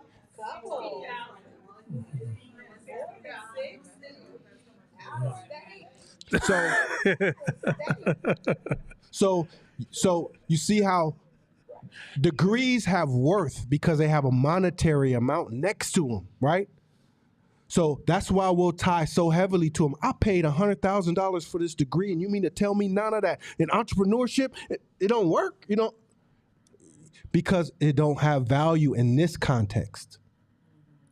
It has worth. There's tools you can take from it, but you got to get down there and start like, welcome to McDonald's, may I please help you? And I went to school to not have to do that. Let me say this real quick. So remember I said earlier that Oakland was a segregation experiment? So when you received your degree and you still didn't perform equal to your white peers, some of us processed it as they're probably more educated than we are. Deep down inside, you probably process that. I already have connections in that educational circle. And so quite often, you thought for a few seconds that, okay, if I get more education, I should be able to have some of the things they have. Now, Nassim Taleb, great business philosopher, says one of the illusions that people have, this is a cold game sold to us, that education produces wealth. It's actually the other way around. Wealth produces education. But we don't know that. So we come into this entrepreneur game and they sold you education over your grandmother. This is again, they sold you education over your grandmother. Your grandmother has wild contextual wisdom. A lot of times education, it has its value. We're not poo-pooing on education.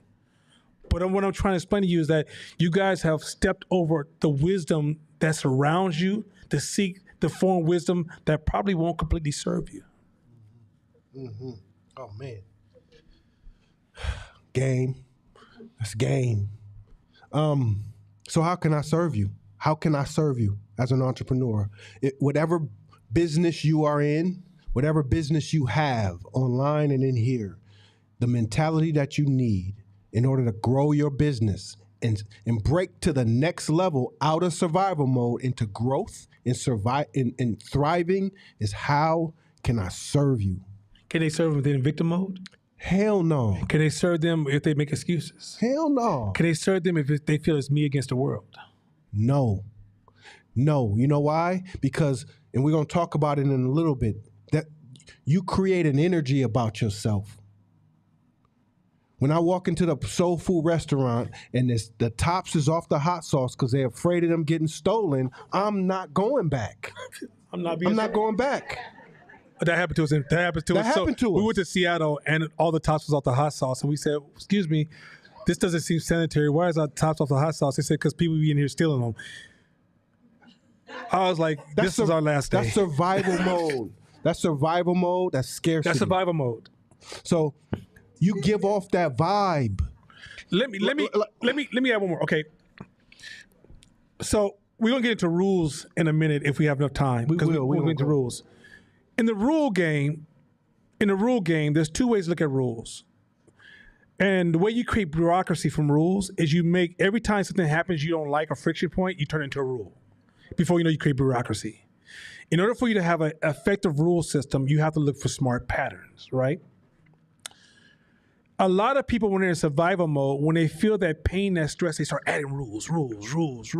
And before you know it, they frame their business as my business against the public, and they wonder why they die. You're in survival mode. You literally, over time, responded to situations in your business, came up with these rules that eventually turned your business into a friction relationship with the public. Growing the business I have now, I bumped up against 500K one year. Hit 500K. I was doubling in sales. I hit 500K. Cool. Next year, I did all these new things, new marketing, went crazy hard, and 600K. Wait a minute. That don't make no sense. Little incremental changes. I learned how to be a service-oriented company, hospitality company, based on books we read here. You need to be a hospitality company. You need to grow your service, get better at knocking your customers' socks off, and figure out how you can serve them better every year. Not all the other shit. broke $1 million, on $2 million on this year. You know why? Because I didn't focus on anything else but, he walked in the store. I noticed that he didn't, like, okay, no, I'm going to beat him to it. I'm going to just go, I'm going to have something there for him. If you guys ever been around Rain with Red Door Catering, one of my favorite people. She, before the event is even there, she'll walk in and she'll do this Rain Man shit in the room and like visualize where all the customers are gonna stop and rest and where they get bored at and what they do and where they want to sit down, where they get nervous and jittery, and make sure she has alcohol at the nervous and jittery place. Make sure that's there, so that everybody has she's serving them before, and they don't even know they're being served. If you don't adopt this mentality, then because of your survival, and I don't owe them, I ain't got to do that. 400 years of slavery, or just take the thing. It's good. Why is this dope? Why is this beautiful? Because you can't have samples outside of every bottle in the store.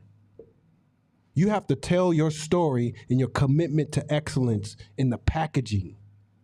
So they're like, ooh, this looks like something I want to drink. Yeah, especially as I don't drink wine. I don't want to drink that. See, let's go to the next slide. Service is everything. Like, if you're stuck in your business and you can't realize why your sales don't increase, there's so much gold. There's so much gold in your customers, upgrading your customer service. Go ahead. In business, find your demographic and knock their socks off consistently while raising the bar every year. The key word is raising the bar every year.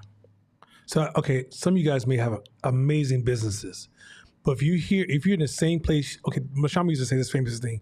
If we're in the same place we were this year, we're in the same place this year we were last year, we have failed this year. Every year, your goal is to beat yourself. You know, one of the things I see in business is new business people, they're always starting a business and they're thinking about protecting their business and patents and copywriting and hiring lawyers and the LLC policies and all the other stuff like that. And I tell people all the time, none of that shit matters. Look, if Apple can take from Samsung and Samsung can take from Apple, your little product, none of that shit matters. The goal in business is outrun the competition at all times. Once you get comfortable, you are slowly backsliding. Mm-hmm. There is no comfort in business. And you got to get comfortable being, old famous phrase from year one, you got to get comfortable being uncomfortable, right, Brownie? That was an old school phrase. You get comfortable to always running. Running is what you do. There's a famous phrase. This is a reality phrase. They said, as you build one of the rules of building a relationship with reality is think about a gazelle. When they wake up in the morning, they know they have to get up and go run and start running, because if they don't, the lion's going to eat them. And when a lion wakes up in the morning, they realize they have to get up and run, because they realize if they don't run, they won't be able to eat. So at the end of the day, as a business, you got to get comfortable knowing that you have to get up every day and run. This whole idea of thinking that you can be in a position and be entitled to your success is no such thing. Mm-hmm. There's no such thing. And entrepreneurs, after a while, you get used to winning. You get used to battling. You get used to it's part of your DNA after a while. That's why we call the wolf versus the dog. Where the dog wants to be, nice little collar. Where's my food at? I want things to be the same. Why you want to disrupt me? But a wolf is used to living in a wild that's always evolving. And here's a funny thing about the market. The market, let's say you meet everybody who buys your product. Within 5 years, most of those customers have either moved on and a new group of customers are waiting to be met. And if you're moving with this space of, I've already did that, you've already killed off your future. Mm. So the first half of that, find your demographic. Oh, we got a question? Yeah. The first half of that is find your demographic. Do you know who your demographic is? Are you 100%? Like, do you know what they're doing right now? Are you obsessed with your demographic? That's how you get to that great level of service, is you're obsessed with your demographic. You know what show they watching right now. You know what they're scrolling on Instagram right now. You know everything about them. Because the more you know about them, the more you can meet them at their need and what they don't even know they need yet. Go ahead. I hate speaking in groups, but I guess my question is, how is that not survival mode? Service and survival. Well, what you just spoke to. What? In terms of like outrunning the lion and all of that. No, what we talked about is, okay, survival mode is you're running from something. You're assuming, okay, if I don't run tomorrow, you're saying to yourself, okay, if I don't make it tomorrow, it's almost like if I don't make it tomorrow, I'm going to die. But it's in your mind. It's almost like, okay, so for example, if you start a business and you think about being wrong or making a mistake, you feel like when you make a mistake, you're going to fail and die, right? You won't die most of the time, but you feel like you're going to fall and die, right? So survival mode is always this thing of, if I don't get this next lick, I won't make it, right? What I'm saying is that there is a nature of entrepreneur where we run, but we don't look at it as we got to run. We just run, right? We enjoy the run. It's part of what we do. But people who don't run for a living, I call it the dog versus a wolf, they almost look at that as crazy. You got to get up and run? And we're like, well, yeah, that's what we do. We're comfortable with that, right? We understand, because when you work in corporate America, they do a mighty fine job of disconnecting you from reality. When you get out here in the wild, you realize you have different comfort zones than the person who consists of a dog, which is a corporate person. They have different comfort zones. A leader has a different comfort zone than the workers have comfort zones. And so there's this famous story about Roosevelt.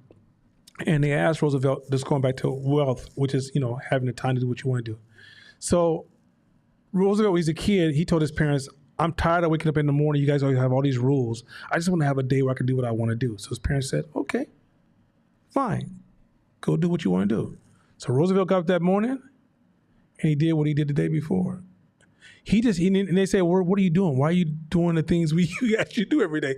He said, I just want to have the option to choose what I want to do. That option being removed, that's the switch. Mm-hmm. And here's the thing too. The gazelle doesn't have a choice but to be in survival mode. The lion does. When you're the lion, you could choose, because you can pick any animal you want in that jungle. Why does he choose the fastest thing on the thing? Because that's the power of the hunt. That's the beauty of the hunt. That's what lions do. Any one of us who's entrepreneurs can go corporate world and go get a job making 6 figures if we wanted to. And I know when times get shitty, sometimes we think about it, right? Man, I can go get me a good job dealing with all this bullshit, right? But we're lions. We choose to. Why would you waste this black girl magic on somebody else's job versus providing this? You know what I'm saying? Because we're lions. That's what lions do. And we're trying to serve at the highest level. We're trying to serve at the highest level. So again, demographic. Say me personal. Who? She can have one question. All right, I'll finish. You can go. Okay.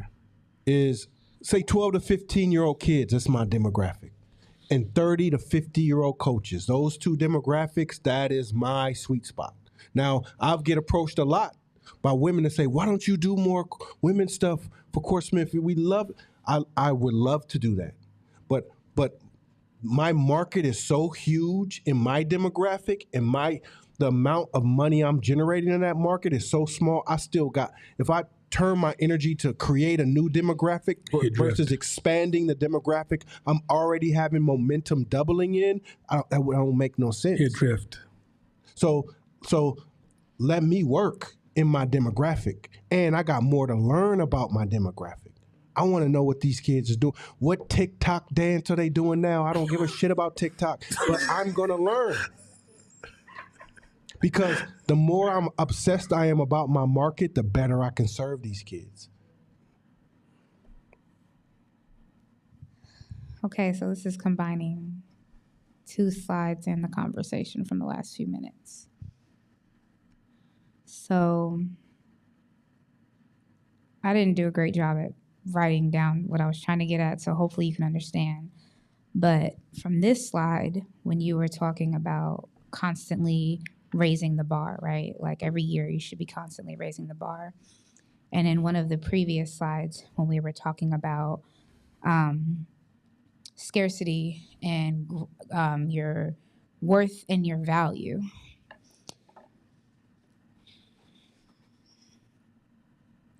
how do you know the difference between when you're in a space with your business, not personal, when you're in a space where I constantly find myself like always trying to make my business better, which I think is a healthy space as an entrepreneur. Like, where are the flaws? Like, we just upgraded our signs, hired new people, team uniforms, staff meetings, like trying to stay connected, right? But then I know that there are times when I'm not trying to grow out of the purity of growth of like, but my efforts for growing my business can come from tainted spaces of like, I'm not doing enough. I haven't changed something. Oh, what if I go backwards? Or what are people expecting of me? Like, what if something doesn't change? Like, I get so afraid, like kind of like to what you said of like, I'll be so focused on growing, so focused on doing better than last year that it can have an adverse effect because I'm just focused on doing the next thing. Can I get some of that question before, because that's a good space. That's a really good space. You know what the number one goal of a leader of a company? When you're in a company, there's 1,000 things that can be done. You can spend a lot of time doing a lot of stuff and make no money. Busy as hell. I'm talking about stamping, moving, cutting, changing, adjusting, hiring, firing. Profits ain't moved. Here's something that's very, very, everybody pay attention to what I'm about to say. One of the most important goals of an entrepreneur is sticking to the shit that matters. Focus on what matters. And it's such a hard thing to do. It may sound really easy, but distraction, like remember we said time, attention, money, let's get to that attention level. It is so easy to do things that really give you this sense of value, stimulate your survival mode, stimulate whatever process story you're telling yourself. Remember the power of stories. But learning to figure out what actually matters and keeping your team as well as yourself focused on generating growth in a space that matters is critical to business growth. You can have a beautiful business and make no money. I've even seen companies with great products and can't sell them because they don't understand what matters. So what do you, sorry for jumping back in, but okay, like I have aesthetically pretty business. We make more money every year. Like, so it's not like we're stagnant. Like, we've grown our staff, we've grown our revenue, we've grown and tripled our space. But back to the beginning of what Court was saying, I mean, I went from making $2,000 a month 10 years ago to like doing $200,000. You just in survival mode. No, I know, but and I did that on purpose to say that I still don't feel very valuable. Like, I mean, I've surpassed my biggest dreams, but I don't really know where the worth is. I think let's table that response, because I think as we get closer to the end, we can bring all that together as Katina answer Agnes' question, because it's in that same realm, right? But I think you're arguing worth, not value. Yeah. We'll continue that, but because I've read through your slides and I need to learn. I'm gonna learn some shit. So, I want to get to these last two, but it's exact. You're on the worth and value space. There's value and worth. You're talking worth. And doesn't mean you give value. It doesn't mean because you have to come out. See, if you're growing in the worth space really, really well, right? So you making money, you do this, but in order to get value, you have to kind of go to more of a macro view of your life. Step back even further. Look at the surrounding world around you. When you worth mean that, hey, tomorrow's cool, and I'm taking care of my responsibilities for the day. Value is, what world do I live in? The ecosystem I'm existing in, and even though I'm cool today, is the infrastructure collapsing and calamity coming tomorrow because I'm so focused on this micro conversation story I'm telling myself, right? Have I set my family up to win because I'm not going to be here for long, right? What is my life worth? Why am I even here? What's my purpose? That stuff is a deeper reach where you can, that's the illusion that having a business and making money is valuable. There's worth there. But value is a bigger story. Yeah. And do you, if you listen to what she said, it was almost the exact same slide back there. Whereas I'm doing all this stuff, I'm making all this money, but I'm still not happy. That was the gist of it. So you got to understand, wrapping your head around, because I know part of Shakina's story, and her story is crazy. So the Survivor game, she's the winner of the Survivor game. And so when you tie all of the trauma you've gone through to that pie in the sky, glamorous idea of making money past, being able to eat that day, and now you're making tens of $1,000s a month. Now you're like, the fuck? I'm not as happy as I thought I would be. So that's a worth and value thing, which we all experience, especially first rounds of money. It happens. So we'll keep diving deeper.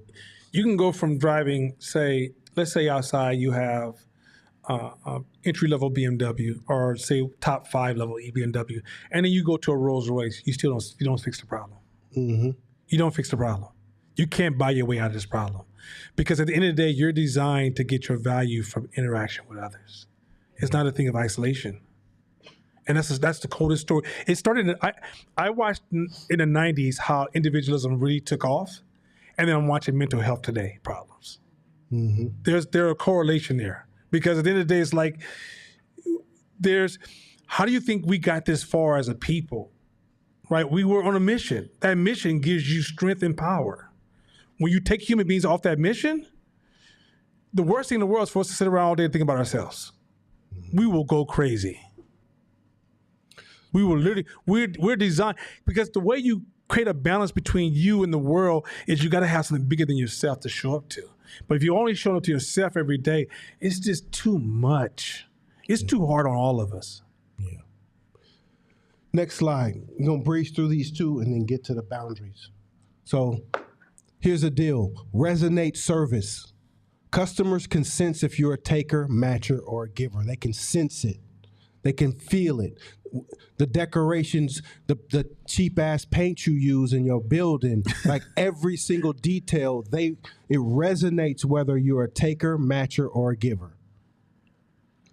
Who you use to design your stuff. If you did it yourself because you wanted to save money and you did the website, if you're graphically inclined, that's different. But even like everything. So you resonate service. If somebody says, well, I didn't like this, I'd like to return it. What's your return policies? It resonates whether or not you're a giver, matcher, or taker. What's your return policies? How are your employees dressed? What's the packaging in your products? All those things resonate and so a customer can feel that. I can sense it. And if they not coming back, like if most of your customers are new customers, your customer service is sucks and you're not resonating service. Oh, wait, time out. I need to know why you didn't like it. Here, you can have this. Here, let me let you try this one. I apologize for your experience because that's not how we get down at our company. So this is what I want to do. I'm going to give you your money back and I'm going to give you some of our best so-and-so. And all I want is your feedback. And yes, you're going to take some losses. But what you're doing is you're creating a new frequency of being a giver. Next slide. So, again, boundaries come with servitude. This is the key point here. Boundaries. This is how you avoid altruism. If you are in servitude mode and you don't develop smart boundaries, you can easily tip into altruism, which is you start to serve people to the detriment of yourself. You have to know how to place value on self. So once this survivor mode is tamed and you're in servitude mode, your no's come off so smooth that people don't even question them anymore.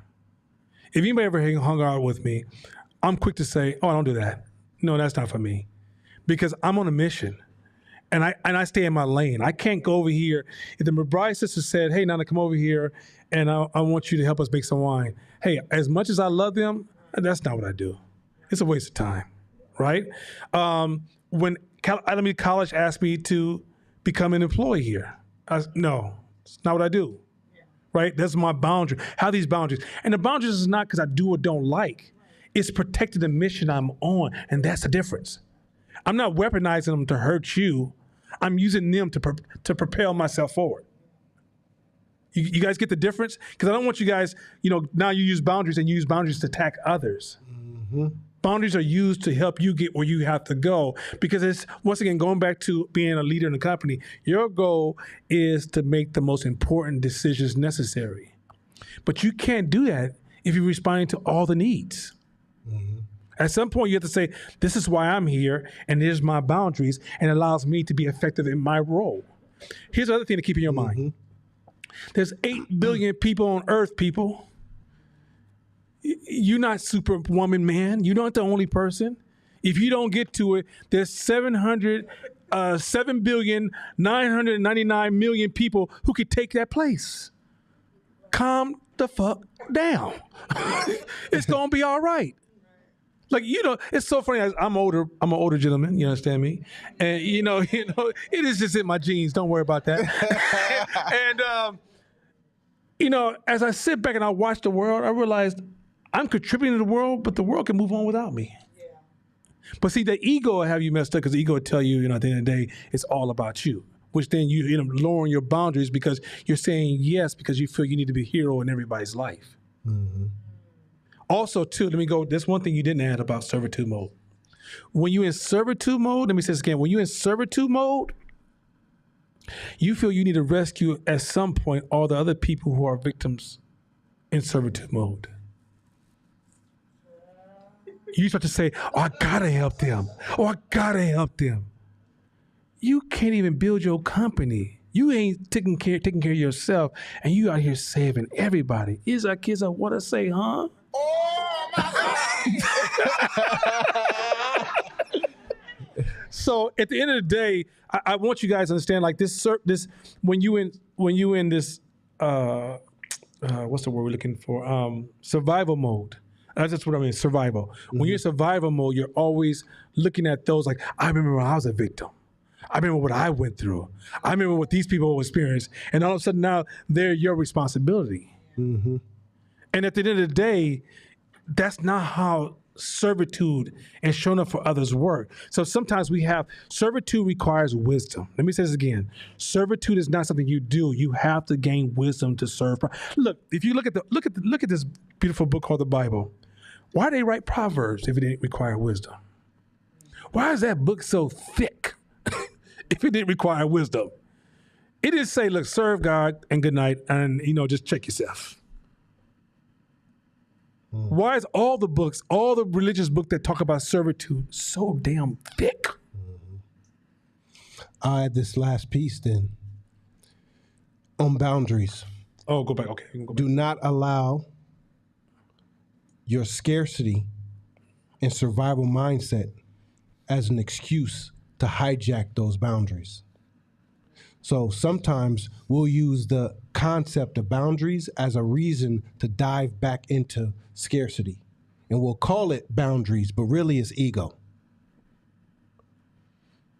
I don't do that. A customer came in and I kicked him out because that's my boundaries. He overstepped my boundaries. No, that was poor customer service. He hijacked your ego. He hit a trauma point, put you back in survival mode, and then you used the term boundary to run away from the situation. So make sure that you don't conflate the two. And sometimes you got to phone a friend. I called this brother, what? About 3 or 4 days ago. 3 days ago. Because I had a rule. It was a boundary. On the team uniform side of my business, my logo don't come off. You don't ask Nike to take their logo off. You don't ask Adidas to take their logo off, or you ain't taking mine off. 10 years running, no, motherfucker. No, no, no. I'll not take the business. I'll not take the business. I wouldn't take the business. And it showed up maybe 5 or 6 times in 10 years. Some big clients, some small, some one. I don't care. Because number one, it's a marketing tool for me. Because when them kids is out there, you're like, damn, I know that's that logo everywhere. Yeah, it's my market. It's my marketing engine. They're little salespeople for me. So it started coming up recently, and I felt it. What? Jordan was like, hey, customer wants to, hey, tell him hell no. Tell him no. So the second time it happened, I'm like, wait a minute. When it happens, I feel it. So that's not stoicism. That's emotional. So maybe there's some kind of belief down there. Let me phone a friend. Yo, I try to tee it up to my advantage as much as I can. You know, so if this was to happen, what would you do? Man, take that business. Upcharge them for taking the logo off and take the business. What I thought was a boundary was my ego. All right, we out. So, all right, we're gonna jump into this next portion, we're still on the same topic. We're not leaving the same topic. We're surrounding this whole ecosystem, and I want to talk about rules again. So, we dived into rules earlier, and we said that look, we've been told this whole time F the rules, or we want to buck the rules. Some of us have been traumatized because of rules, and so now we have this kind of friction relationship with rules. But I also try to highlight in previous class that the difference between different classes is rules. The higher you go up in class, the more they learn to adopt and build a friendly relationship with rules, because rules is their friend. And the lower you go down the system, the more rules is your enemy. Rules is this attack. Rules is this stressful point. It's this friction point. But I thought, let me take it a little bit further, because I don't think you guys understand the depth of this conversation around rules. So the first point is patterns over reaction. First thing we discussed already was in your business, and I already discussed this earlier, that it's important that when you establish rules in your life, you don't establish rules to an incident that happens in your life here and there. In business, you have to assume, so I'm sure McBride, if you asked him, they would tell you that they automatically have to calculate a certain amount of loss into sales of their product. So if somebody says, hey, somebody stole 5 cases, it's already pre-calculated into the process. But some of y'all are so right versus wrong, it's disruptive. You probably can't sleep at night. You hear that somebody went to Walmart and stole all your wine, and you up at night calling Walmart, what is this shit, right? The reality is that you have to build tolerance for human behavior in your life, right? But when you start to see a pattern that's starting to evolve in your business, okay, we're in a space for rules. But some of us have gotten to the point that we apply rules too often, to the point that now rules stopped healthy progress. Remember, progress in teams trumps individuals. Process and teams trumps individuals. But quite often, when we put too many rules in place, we destroy processes, right? So it's important to separate patterns from incidents that may have happened in your life. Next point. Now, for Black folks, my Latino folks, my Asian folks, because by the way, the first oppressed people in Oakland was the Asian community. They were in prison. Oakland said the reason for crime was the Asian community. They would put them on chain gangs. They were just horribly oppressed. Oakland called them dirty. Said we must not grow. This is actually published in the newspaper. We do not want to grow Chinatown in Oakland because they're dirty people, right? So for my Asian, Latino, and Black folks, I understand that you've been a victim of bad rules, bad leadership, poor jobs. Got you. But you can't throw the baby out with the bathwater. I told my son told me the other day, he said, there's just too many rules in this house. I said, no, it's not too many rules. You only experience rules because you have no rules. If you have your own rules, all of a sudden other people's rules is not as impactful. Because you may escape systemic rules from systems that have failed us, but you have to put your own rules in place for you to move forward. At the very core, rules, which is one of the other points, is there to protect your valuables. Imagine you buy a nice car, right? And you say, hey, don't get in my car with muddy shoes. And I look at my shoes and I jump in your car. I sound like Rick James, huh? Right? What happens? You destroy the relationship. Absolutely. Rules is the jail that holds relationships together. Let your husband or wife say tonight, you know what? I'm going to give me some other thing. Even if you have an open relationship, it's still rules. It's always rules to the game. But yet, some reason, I want us to focus on the value rule, because when I get to the bottom, you'll see where I'm going with this. So, here's one of the deeper points around rules. People don't take you serious unless you have rules. Okay, if you say you do something but you're not consistent because you don't have a rule, then as far as I'm concerned, you don't do that. Consistency is where you get the value out of life. Same thing when you go to the gym. If you go to the gym tonight and you work your ass off and you're not consistent, you don't have a rule, I'm going to be consistent, then gym has low value for you. The results you want come from consistency. So by you having rules that produce consistency, you gain respect and value from others. But I can't respect and value these. So if you try to sell your service and you say this is what you do, but you do it sometimes and you don't really have rules around that, then don't expect me to value it either. So rules is your way to communicate to the outside world, this is what I stand for, this is what I represent, this is where I'm going, this is what I value. Why is that important to have rules? Because if you don't have rules, your brain is horrible with measuring time and consistency. I do it all the time. You mean the 5 times you did it last year? Without rules, you cannot measure consistency. Your brain just doesn't do it well. Your brain will think about all the highlights. Parenting. Some people think, okay, so with my daughter this weekend, oh my God, we cuddled so much. It was the best thing ever. Right? My daughter hugged me so much this weekend. I promise you, I got emotional so much. I'm sitting there, and whatever I had to do that day, I didn't care. Until my stomach rumbled, we watched Dory so many times. I swear to God, I know every word of Dory. I can sing the songs word for word, right? But I didn't care because she was just holding on to me and everything. And it brought to my attention an importance of a rule. See, when we're busy as business people, it's really easy to define our parenting by highlights. I took them to Disneyland. I went to Great America. I showed up at the baseball game. But you wasn't there every day.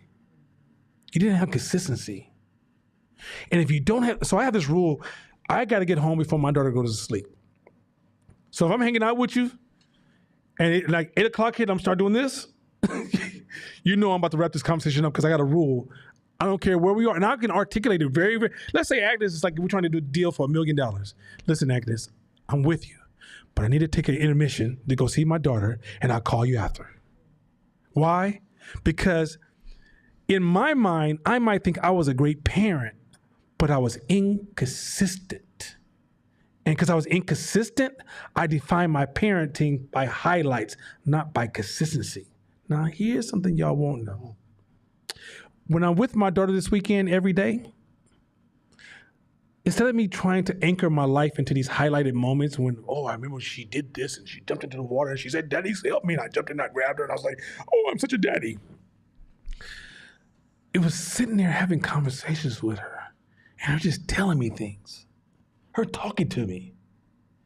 And just those moments where she gets to share an idea and I get to laugh and crack up and fall on the floor. Or when we're both dancing each other and we're looking at each other and we're doing our little shoulder dance and walking around in soaker. Or she's doing her little beatbox, which is the funniest thing ever. And I'm over there trying to back it up with my, it's the worst thing you ever heard, right? But it's just those moments you will never understand the value of those things if you don't have rules.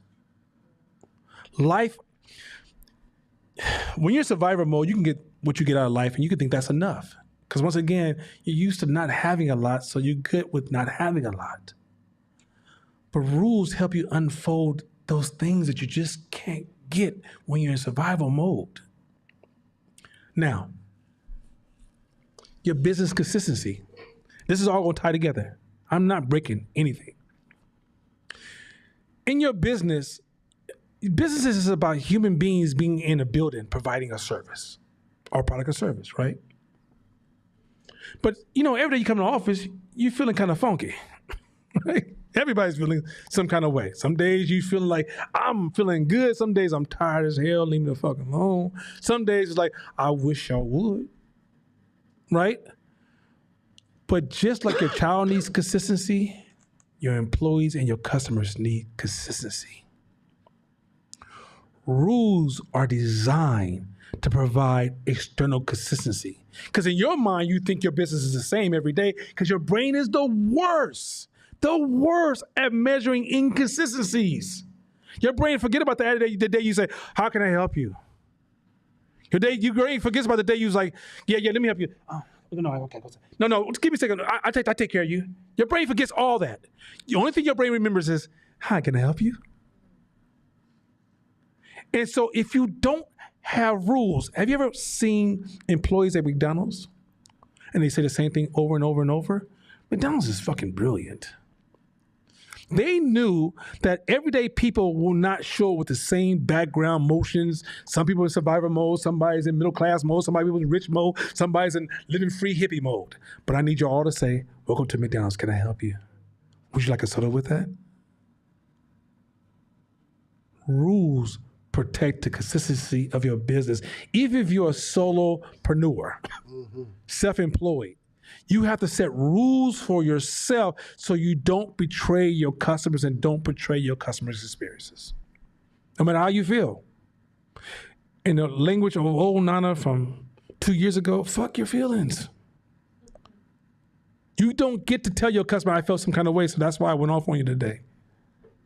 And you never know your most valuable customer. I had a young little girl come in my office 17 years ago to do a photo shoot. A young little black girl. And I thought, oh my God, I want to give her the best experience ever. Because she's a young black girl and I love black folks. As y'all know, I started Fighting Media as a mission. I've said to myself, I can't help my people unless I learn how to build. So I have to build something.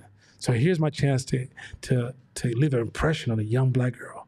So I'm doing everything I can in this photo shoot, and she's loving the experience. And then I pull her pictures out and I touch them up and send them to her mom. Her mother's like, these are amazing. Her mother happened to be the VP of Genentech, and that's how I got that contract. Helping this little girl. But I had a rule.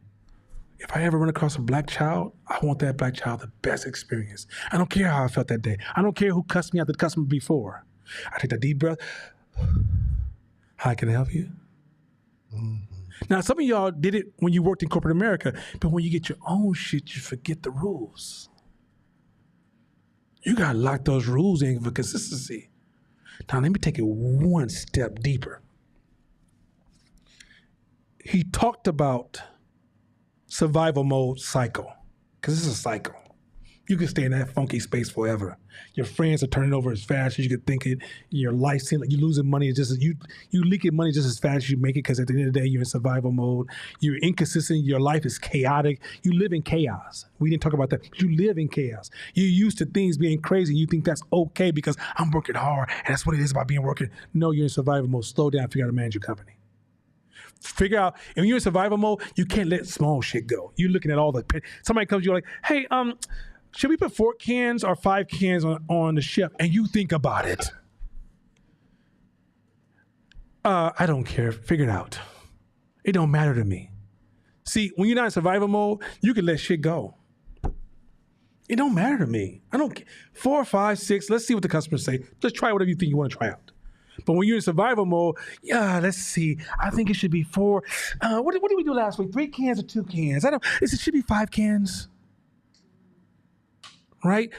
You start to shrink in the space where you engage in these actions that put you back where you started, and you just stay in this cycle. You know how you get out that cycle? This was the most powerful shit that I was lucky to experience because I had an amazing mentor and I had an amazing religious experience. Before I get into the answer, I used to ask myself, why is it some people have strong values and some cultures don't? And then I read about the early Jewish religion in year 1. And they had this rule about education in the religion, that they valued education above all things, that allowed them to be the salespeople, the merchant, that run the economic system, the bankers, because they instituted into their religion. So God says you must learn. Understand me? God said you must read. Christians, it's amazing how this book gives you all these values and principles and laws that are just amazing.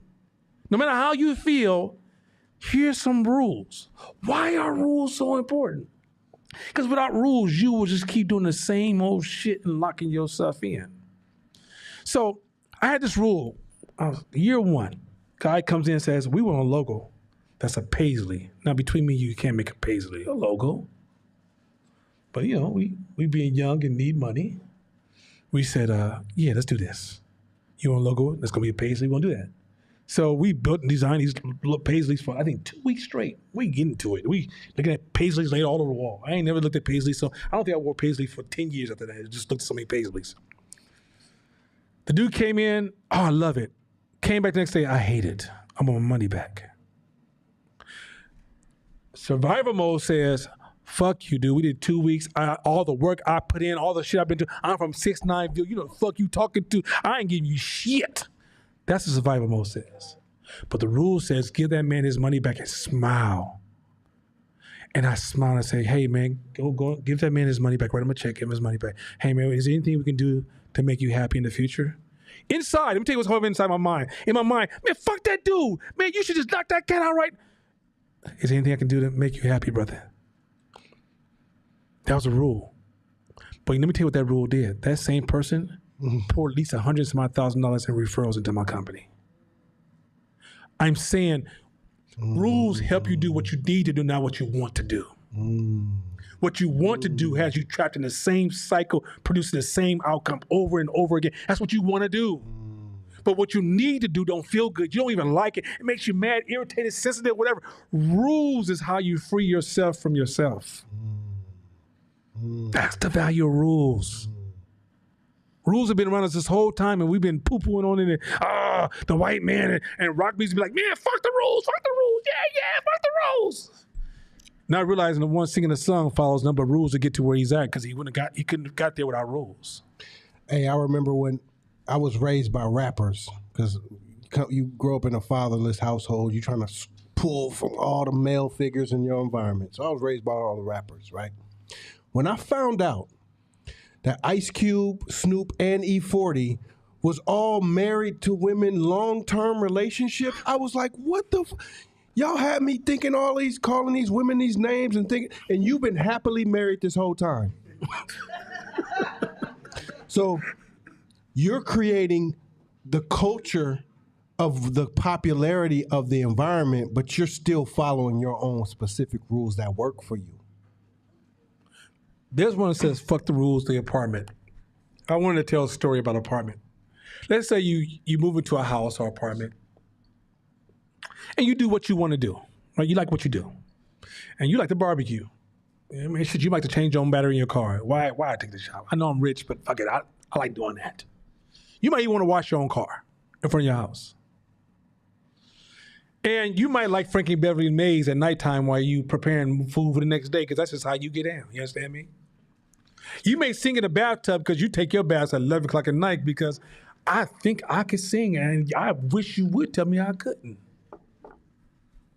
You might even got a new speaker because you live in a house, you assume, well, I'm in my house. I don't understand why you would trip on my speaker. But as you break all the rules of that community, all of a sudden that neighbor moves out. And a new neighbor moves in. And that neighbor aligns with your rules, which is fuck the rules. Now you victimized by their rules. I want you guys to see how this rule game is. When you don't follow the rules, you don't want to pay attention to what you may get on the other side. You may be so rebellious that the community and the world you created, now you hate and it's oppressing you. Some of us live in rough neighborhoods, but somewhere down the line, a group of people said, fuck the rules, and we just continue to pile up and now we're in a fucked up situation. Southside Chicago right now lost its last Walmart. It has no more big department store. Because young people have been saying, fuck the rules, fuck the rules, fuck the rules, fuck the rules. And now guess what? You can't even go get a little job. Rules are designed to protect your investment in society, your progress. If you're building a business, I invest my money, T-bills. I'm a little safety, I teach this later on the barbell effect. I'm risky on one side, I'm very conservative on the other side. But I have this rule, when my money gets to a certain point, it goes in investment. If it gets past a certain point, don't spend it. Because I'm buying freedom for tomorrow. Now, buying freedom for tomorrow is not something you can emotionally do and engage in. You have to have a rule to invest in freedom because your impulse and your emotion, I don't know about y'all. Have you ever went online and saw that shirt, jacket, or some shoes like Agnes shoes? Because them shoes is cold as a motherfucker. You understand me? Hey, at home, y'all should have been here just to see the shoes. But anyway, let's just say, have you ever been online or saw that car or been with your friend who talked up a good sales point of why you need to have that car? And you know you got that money. Have you seen the power it has over you? Now, if you're in survival mode, it has a power that's unimaginable to others. It will literally, it's almost like it hypnotizes you and it pulls you before you know, like, I got the car, now I'm good. And then you realize, why did I buy this shit? You need rules to protect you from that version of you. Mm-hmm. Because that version of you is coming. Hey, every man in this room, I can't speak for women because I promise you, I try hard. I'm just too masculine. But, and I was raised in a house full of women, and in deepest observation, I realized, even though I was raised around women, observation is not understanding. So anyway, here's the thing. But I'm going to talk to another wolf male. If it wasn't for rules, we'd be single as hell right now. A pretty woman will come to your house in a minute and say, can I come in? You have to what time is it? How far you want to walk in the house? No, you cannot sit on that bed. Shit. Right? You understand me? Because we know at some point, I don't have that superpower. So I got to have rules to protect me from me. And those rules, and don't get me wrong, there's times where you can flex a rule when it makes sense, right? We know this. There's no rules the rule should be that a rule is never 100% always a rule. But rules are designed to protect you from you because guess what? You are called this thing human, and imperfection is your perfection. Imperfection is your perfection. And that imperfection works great when it works great, but sometimes it can be challenging. And when you need to be in a space, in a certain place, you realize you need those rules to support yourself. I want to add this too, is the consistency of rules protect you when you get punched in the face. Because when you get punched in the face, you revert back to your governing beliefs. And consistent rules create governing beliefs. Because if you're doing something over and over again, and you got a specific rule and it's been working for you and you're thriving and growing, and in good times you're practicing this rule and you get into a rhythm, then all of a sudden something happens in lean times or you get tested or whatever happens, you get in that mode. Come on now. You revert back to what's your nature. That's why boxers practice the way they do, because they want to get whatever their practice is ingrained in their nature. So when you automatically defend, hit, duck a certain way when you get into that motion. So our rhythms protect us. So you can change a governing belief by practicing consistency in the good times. Get you a rhythm. If you work out for 6 months straight, consistently every day, it's going to be hard for you not to work out. Wake up and you're like, man, your body's already ready for it. You're up.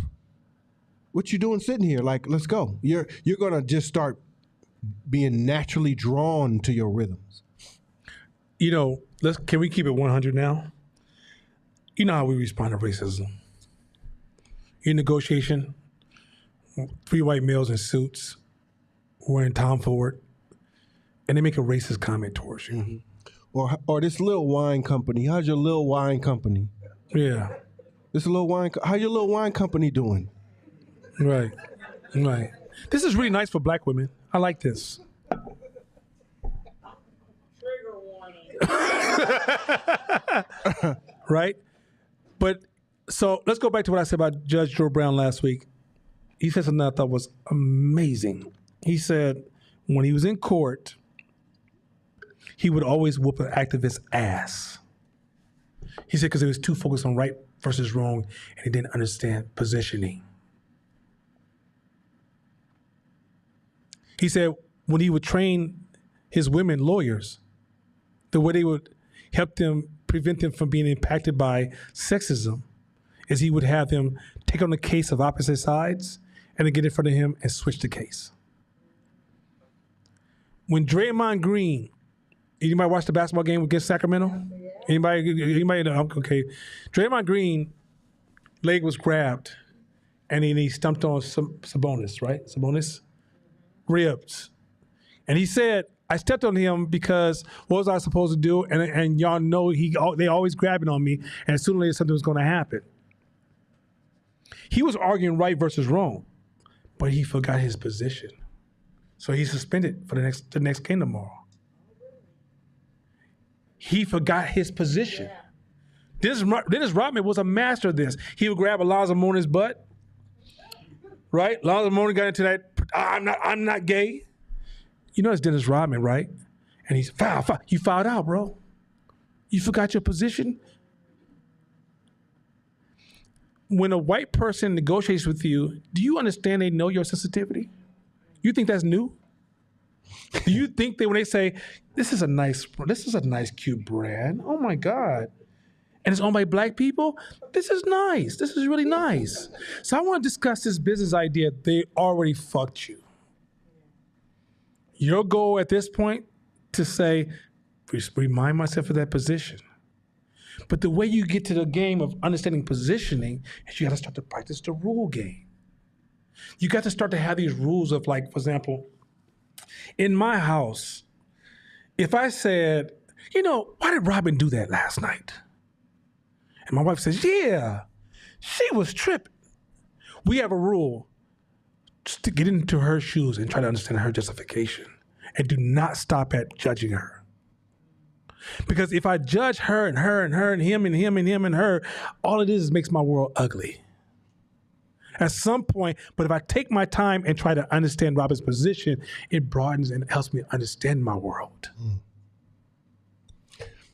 I would have these sisters who was in funding try to line up entrepreneurs for me back in the day, maybe 5 years in.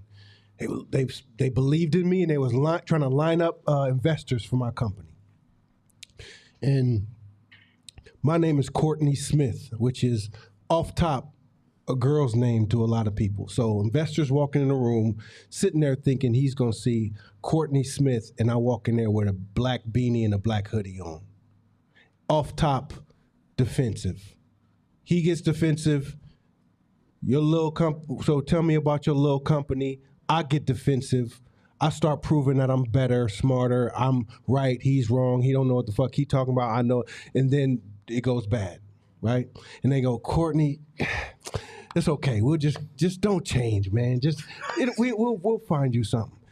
And investor after investor, they Dennis Rodman me every time. because I didn't have no tools. And I thought I was right. Racist ass motherfuckers like, no, I'm gonna show you. And I was always defending my intelligence and my position. And the art of war says, I'm always on low ground, never on high ground, and I'll never get off. So you have to create new rules for yourself. Deep breaths and realize 9 times out of 10, they're gonna see you that way. The defensiveness that you get is their number one clue that you ain't it. Number one clue. Because sometimes they're like, oh, that was just a test. That was just a test to see when the hood comes out. And it came out question number 2. We're not fucking with him. That's so you know the biases. So if you're smart and you have rules, then you create an ecosystem for yourself. You know what's coming. Oh, I'm glad you said that. Thank you for saying that. How can one person judge you? Why do you let one person add value or take away value from you? Who the fuck are you? Like literally, I as you rise up, and this is why you have to invest in value and gain value and understand the importance of value. You have to get to the point that one person should not be so we work with Scripps College, and we're working with them to redefine how to show up in the social justice space because they realize it's not working. And one of our asks is, can you shift frequencies? What do you mean by shift frequency? Can you go from low frequency to high frequency? Low frequency is too messy for your company, for you and everybody else. You got to build tolerance for yourself. High frequency is like systemic racism is real. Casamot is real. There's no reason in the world Casamot should exist. It's real, right? A single damaged mental health person calling you out your name should not get your value. I said to myself, if I'm walking down the street with Court and a homeless person walks by and say, what are you ends talking about? And we respond, who got the problem? Well, y'all might think because I went to Stanford and I wear a suit, I'm not the same person. Mental health doesn't look at class. It doesn't look at age. It doesn't look at gender. So at some point, it's like you guys are caught in the media tone of racism. The game is that the world will never all love you. Get over it. Stop thinking you that damn important. Find the people who do love you and run with that and understand you got a different game to play. In business, they always say that always be aware of the game you're playing. If you play the wrong game, you can destroy yourself. Too many of us are focusing on the wrong game. We're so busy trying to, my father-in-law called me and he said, you hear these group of Latinos are getting the same, they're starting to claim stuff that we claim as a race. And I looked at my wife and said, is he trying to win value amongst racism with white people? I don't give a shit who claims the highest level of racism. I give a shit about the progress we made to get out of the racism. But this is the tone of changing your frequency and is used against you as business. Let me say this last point, because I got one more slide. In business, you are the champions of progress, entrepreneurs. You're the most revolutionary. So in the past, most revolutionary movements have been ran by the revolutionists. They're good at destroying stuff. But we didn't have another arm, which is the building side. Many of you guys are the builders. I don't need you to put a red, black, and green or red, red, white, and green for Latinos community. And for the Asian community, what color is there? What's that color? Red, I don't know China's color flag. That's sad. Red, yellow. It's red and yellow. Yeah, red and yellow. I'm not saying you go paint your building with these colors and tones. But there's some kid watching you perform. And you're inspiring somebody. And as you gain power, you'll find yourself having the ability to shift and move systems that can change people's lives, right? But you can't get to your post if you're responding to all the low frequency. You got a bigger mission to run. This company is a pride of so many black women. So I did my own test on their company, just casual walk around and ask people, hey, what do you think about, this product here? It was the not this one. It was the Black Girls Rock, isn't it? Black Girls, yeah, Black Girls Magic, Black Girls Magic. So I went around and I asked, because I don't drink wine, so I can't, I don't. My taste bud is the worst. Every time my wife gives me wine, but it tastes like kombucha. Jesus Christ, please, just leave. It's like I'm taking a nap so we can develop them taste buds. I'm like, oh, okay. Every black person smiles before they give me their opinion. Do you understand that? Do you understand how revolutionary this brand is?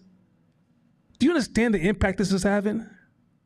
Like, do you understand how many people walk into the store and they see a product dedicated to them and how they feel like shit? How can you do this if all the chatter matters? You can't perform on this level.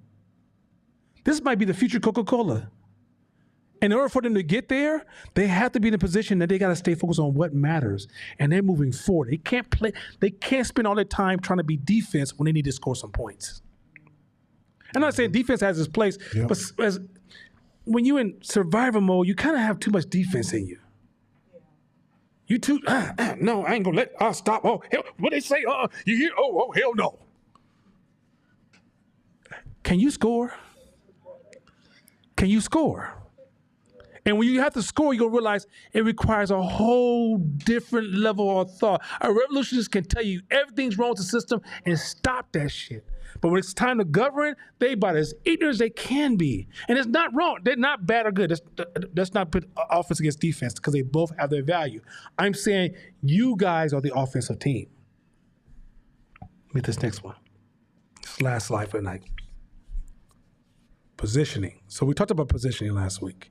I said to you guys that positioning is more important than intelligence. Positioning is more important than quality. Positioning is more important than education. You ever seen an actor who didn't go to school, like a rapper, and their popularity positions them and they blow up like Will Smith or Ice Cube? And this cat who went to school for all these years, I don't like these rappers who are actors and actresses. Right? I'm sorry, bro. You got beat by positioning. There's somebody right now that's in basketball killing it. And if somebody goes to the league and like, why'd he go to the league? He was well positioned. Here's something I don't think you guys understand about position as fire.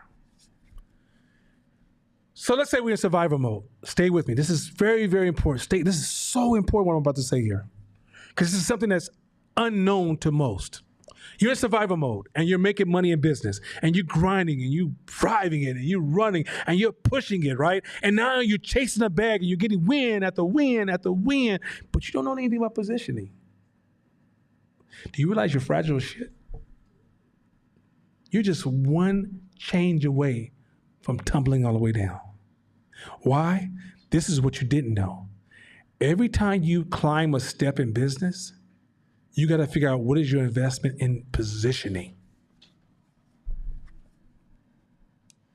The future is unpredictable. You don't get to choose. You don't get to predict the future. That's an hallucination. That's a distortion. The future is random. It's volatile, full of variables. So as you make, because I've seen people say, I know successful entrepreneurs locally say, I made all the money. What am I supposed to do now? As if they're going to continue to make all the money in the future. My first response is, what is your positioning game like? How have you positioned your company for stability? Remember I said that survival is more important than success? And I think Shakina's like, well, why is that?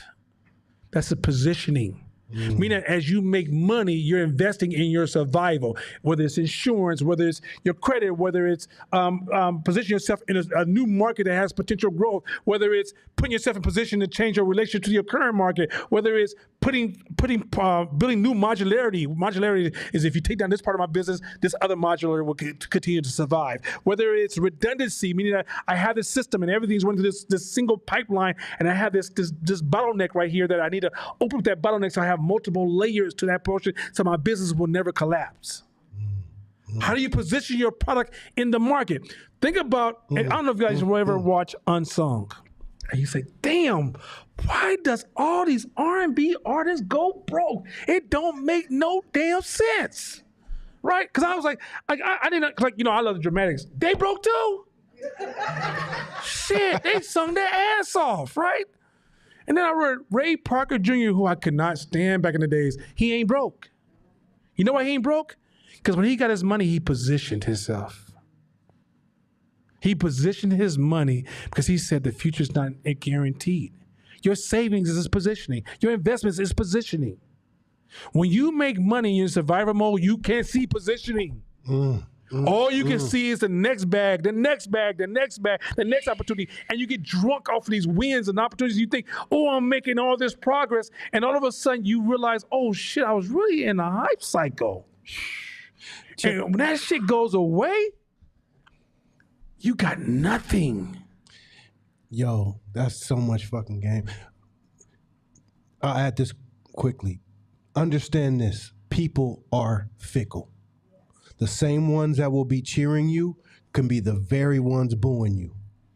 So in a hype cycle, you want to make sure you extract all the juices out of that market, but you position yourself that if for some reason they turn on you, they're not fucking with you no more, or what you selling is not in a current hype cycle, you'll be okay. And you'll be able to live to fight another day.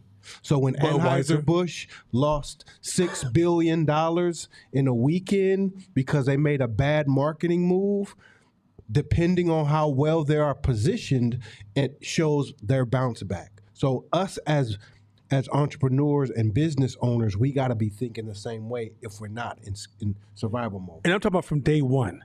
If let's just say your credit is kind of shady. As soon as you get that first big bag, no, you don't go buy a car. You position yourself by fix your credit real quick. You know, you can fix your credit. Hey, listen, hey, I know I owe you $10,000. I got $2,000. Can we sign off on that? And let's negotiate. I got $1,000 here. I got $3,000. All of a sudden, 2 years later, you got better credit, which changed your position in the game. Like, you start to understand that the position game is more important than the bag game. If you just focus on the bag and you don't pay attention to position, one mistake, one hurt person, one complaint, one call a city one time, one political shift in the winds, you're gone. So much game. Positioning, if you watch McDonald's, which we're going to talk about in a minute, I fucking love the way McDonald's run their business. I don't eat the food, but I love the business. They are positioning masters. They said, we're going to create a process to take an everyday person to make a decent burger. I've been to some of the finest, I've had some of the finest burgers the money can buy. And they're not around. Because when that chef left or the team left, they were poorly positioned. McDonald's then said, who would buy this burger? How do we position ourselves with that market? Because positioning requires you to know your market, to place yourself in a position to be the most valuable asset to that market. Oh, we're going to have the Hamburglar. We're going to have clowns. We're going to have playgrounds. We're going to have Happy Meals. Because we're going to position ourselves with the kids of lower middle class families. Major money. Mm-hmm. Oh, by the way, let's buy the real estate just in case this burger shit don't work out. Oh, by the way, y'all drinking coffee right now? Oh, we got all kind of coffee. So when y'all get into this, oh, McDonald's is not healthy. That's gluten. They said, well, we got coffee, baby, and survived. Positioning as a business is the number one goal because the game is survival. You're not going to always, don't become drunken by wins. Wins are never guaranteed. I promise you, it's gonna blow your, okay, by the way, I kept saying I was 54, my wife, with a smart ass mouth, you ain't no 54, you're about to be 56. Black women are some cold animals sometimes. Y'all can just tear a brother down, hurt all of our feelings anyway, but the reality is this. Just want to walk in the room, I'm having a good conversation with one of my partners come to the door. I say, as a brother 54, you ain't no 54. Across the room too, like you doing other stuff. Anyway, so but the point is this. After being on this earth, I've been here for 5 decades. About to be 6. You understand me? And where's Shamar? Because Charlize is like, you might as well just say 6. See, this is what you have to just love-hate relationships. Here we got. But here's the thing. You will see in 10 years, things will drastically change. Drastically change. So even if you're winning right now, you didn't get into business just to make money one time. And this is how many of us kind of think about it. When we made the money, we think we arrived because we were in survivor mode. No, you're in business to stay around. You're in business to create infrastructure. You're in business to reinvest. You're in business for freedom. Number one goal of business is freedom. But in order for you to achieve that, you got to understand that you're trying to sell into the world that is unpredictable and random. And the only way you can domesticate randomness is optionality. Only way. You can't domesticate an unpredictable future by intelligence, by money. How fast did Kanye West lose that money? God damn. How much did Budweiser lose in a weekend? God damn. Really? Man, I ain't even seen that kind of money yet. I was sensitive. I almost want to call Budweiser like, hey, man, y'all okay? That's a lot of damn money. Somebody at the top of the building going, I think I'm ready to jump. And what I'm saying to you is that does not protect your future. The only thing that protects the survival of any institution is optionality. And so positioning is critical to build optionality in your business. So every time you get a win, reinvest in optionality. Stop assuming because you've grown that you will continue to grow and your growth is an option. It's not enough. It's just not enough. Last point, COVID. We watched a lot of business position for COVID. And a lot of people struggled to position for COVID. I saw a lot of people fall and close their doors because they didn't want to reposition their business for COVID. There was great restaurants that didn't want to go to straight takeout mode. They didn't want to reposition. They want to keep all the employees do what they did before, and they died with it. Now I'm watching people who position for COVID who can't reposition for after COVID. People went from being indoors to now I want to be outdoors. People went to I'm buying online to I'm going into inside the store. In your business, pay attention to the patterns of your market so you can already reposition your company to be in the right lane. You can easily get so caught up in the success of your past that you will destroy your business because you assume that position will sustain you moving forward. We're in post-COVID. Every business that can hear my voice should be thinking about repositioning for post-COVID. What does that mean to you? You should not be working the way you were working before COVID and just opened your doors and took your mask off and you're still doing the same old shit. You should literally be sitting down going, what should we be thinking about different now that COVID's over and society and economics is making all these adjustments? Interest rates was raised for it to eventually come back down to bring interest under control. So these prices are going to go up and then come back down. That's a repositioning. You have to pay attention to the macro to understand your position in your micro game. You guys get where I'm going with this? This positioning shit is what I do every day as a business. You position different with your employees. If you tell your employees tomorrow, we may have to close doors, your employees go into survival mode as your employees. And all those traits he talked about, now your employees are displaying all those traits. They're going to protect themselves, die or kill or be killed. I got to protect minds. Creativity drops tremendously. Innovation dies. How do you keep your people going through a rough road and make them feel like it's okay? Because in the end, I need that creativity to still pump out innovation. Positioning. Quick example. You remember the Black Eyed Peas? They were mega hits, right? You know how partially they got up there? I was watching an interview with the main guy, and he was saying positioning. Just like any other artist trying to figure it out, dive bars, little clubs, performing, shit wasn't popping that hard. And he had a line at the stadium, the DJ at the stadium. So he said, what if we start making songs that were chantable in stadiums? Slid him the song, and the crowds chanting it because they started making super catchy, chantable stadium songs. So then when you walk out of the stadium, they're like, man, that song was popping. They go look for it. I go buy it. Positioning.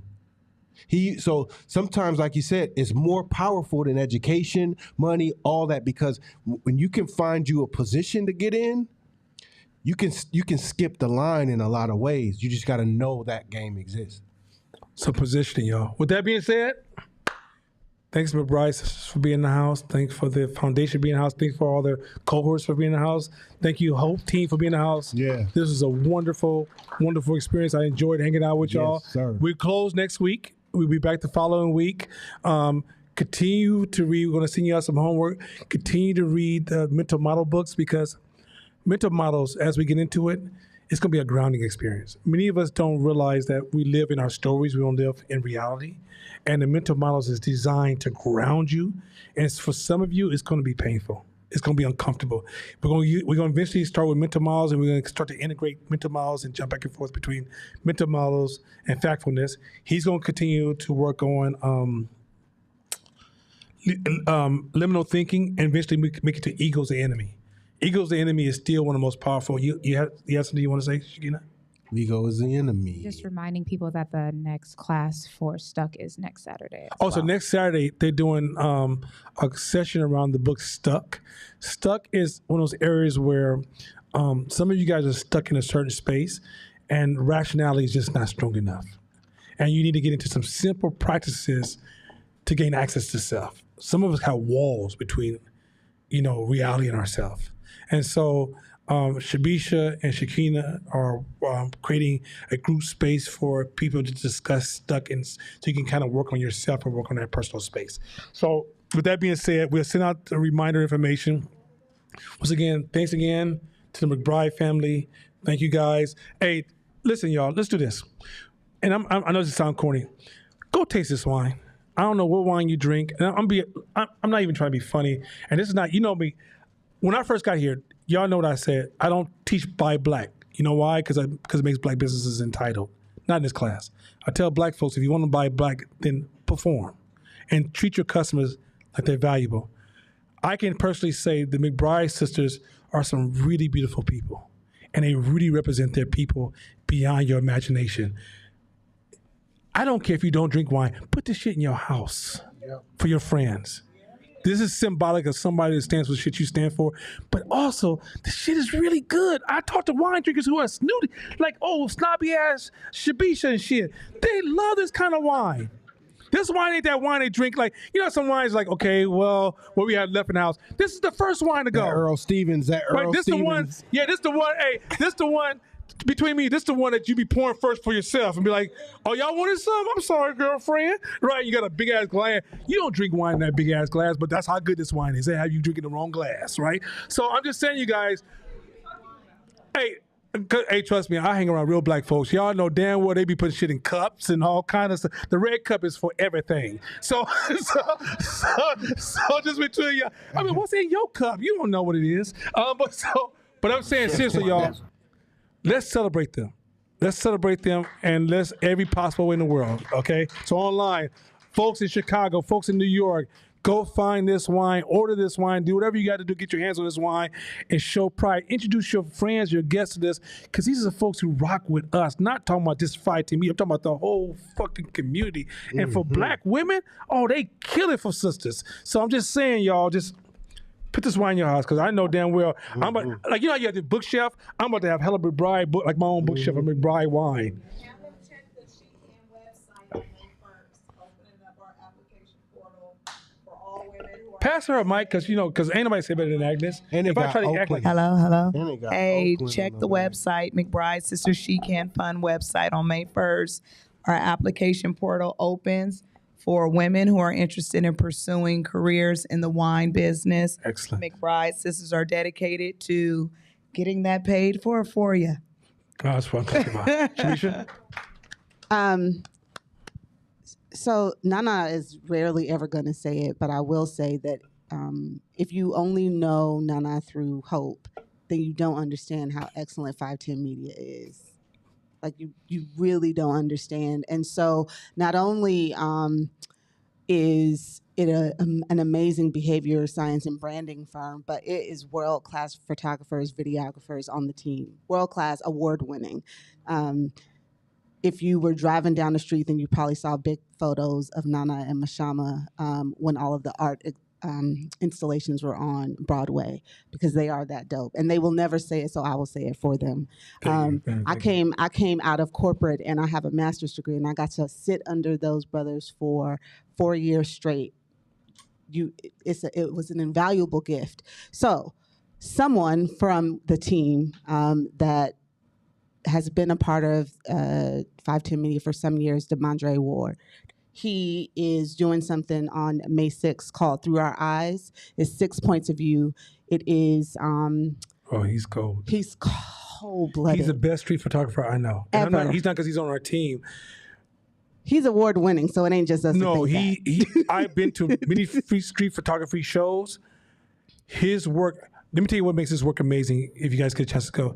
He takes the hood and things you would call trash and turn it into beauty in ways you would never imagine. So on Saturday, May 6th, from 6 to 10 p.m., his work will be on display at the address is 224 Mississippi Street in San Francisco. We have flyers here, so we'll share those with you. But if you have never if you've never really experienced art and you feel like that's not my thing, I don't really do that, I would say go see Dre and then let's talk to me about it after this, because it will change what you think art is. He's that dope. And did I tell y'all why I love black women again? See, this is what happens. They have your back like no, because I wouldn't have said it like that, but thank you. I praise you, appreciate you. But this is, I was telling somebody the other day, the women of your culture, no matter what culture you come from, they will push you past all kind of obstacles. So that's what I'm talking about. That's that magic. Yeah, you understand me? I'm working on that. So go ahead. That's, by the way, that's Jasmine and her husband. Well, about to be husband, and they're my neighbors, and she is the dopest sister ever. Like, I enjoy her to death. My whole family loves her. Go ahead, Jasmine. I just wanted to say before you guys leave, I brought some coffee bags. So if you guys can grab some. If you don't drink coffee, it's like really good top shelf coffee. Yeah, top shelf. It's really, I stock coffee for Whole Foods, Berkeley Bowl, places like that. But if you guys could, it's in an Amazon box. I'll set it up. But if you guys, even if you don't drink coffee, grab some for people who do. It's like super. She's giving y'all some free bags. No, she didn't say she's giving y'all a sippy cup, or a red cup of coffee. You understand? Because that's how we drink our coffee too, huh? But I'm saying she's giving y'all, when I say she brings highlight level coffee to our house. And I'm a coffee, anybody knows me, I went to LA one time and my wife says, I'm never taking you to LA again without bringing our own coffee. Because I went to different restaurants, like, this is trash. And we went to like 5 different high-end restaurants, right? Her coffee's so good, I haven't purchased coffee in, I think, 6 months. So she finds all these high-level coffees, and so whether it's fruity or whether you're like me that don't like the fruity stuff, it's all back there. So, she can't, trust me, get your bag of coffee and quit fronting. With that being said, we love all you guys, and we see y'all in 2 weeks. Peace. See y'all in 2 weeks. Hey.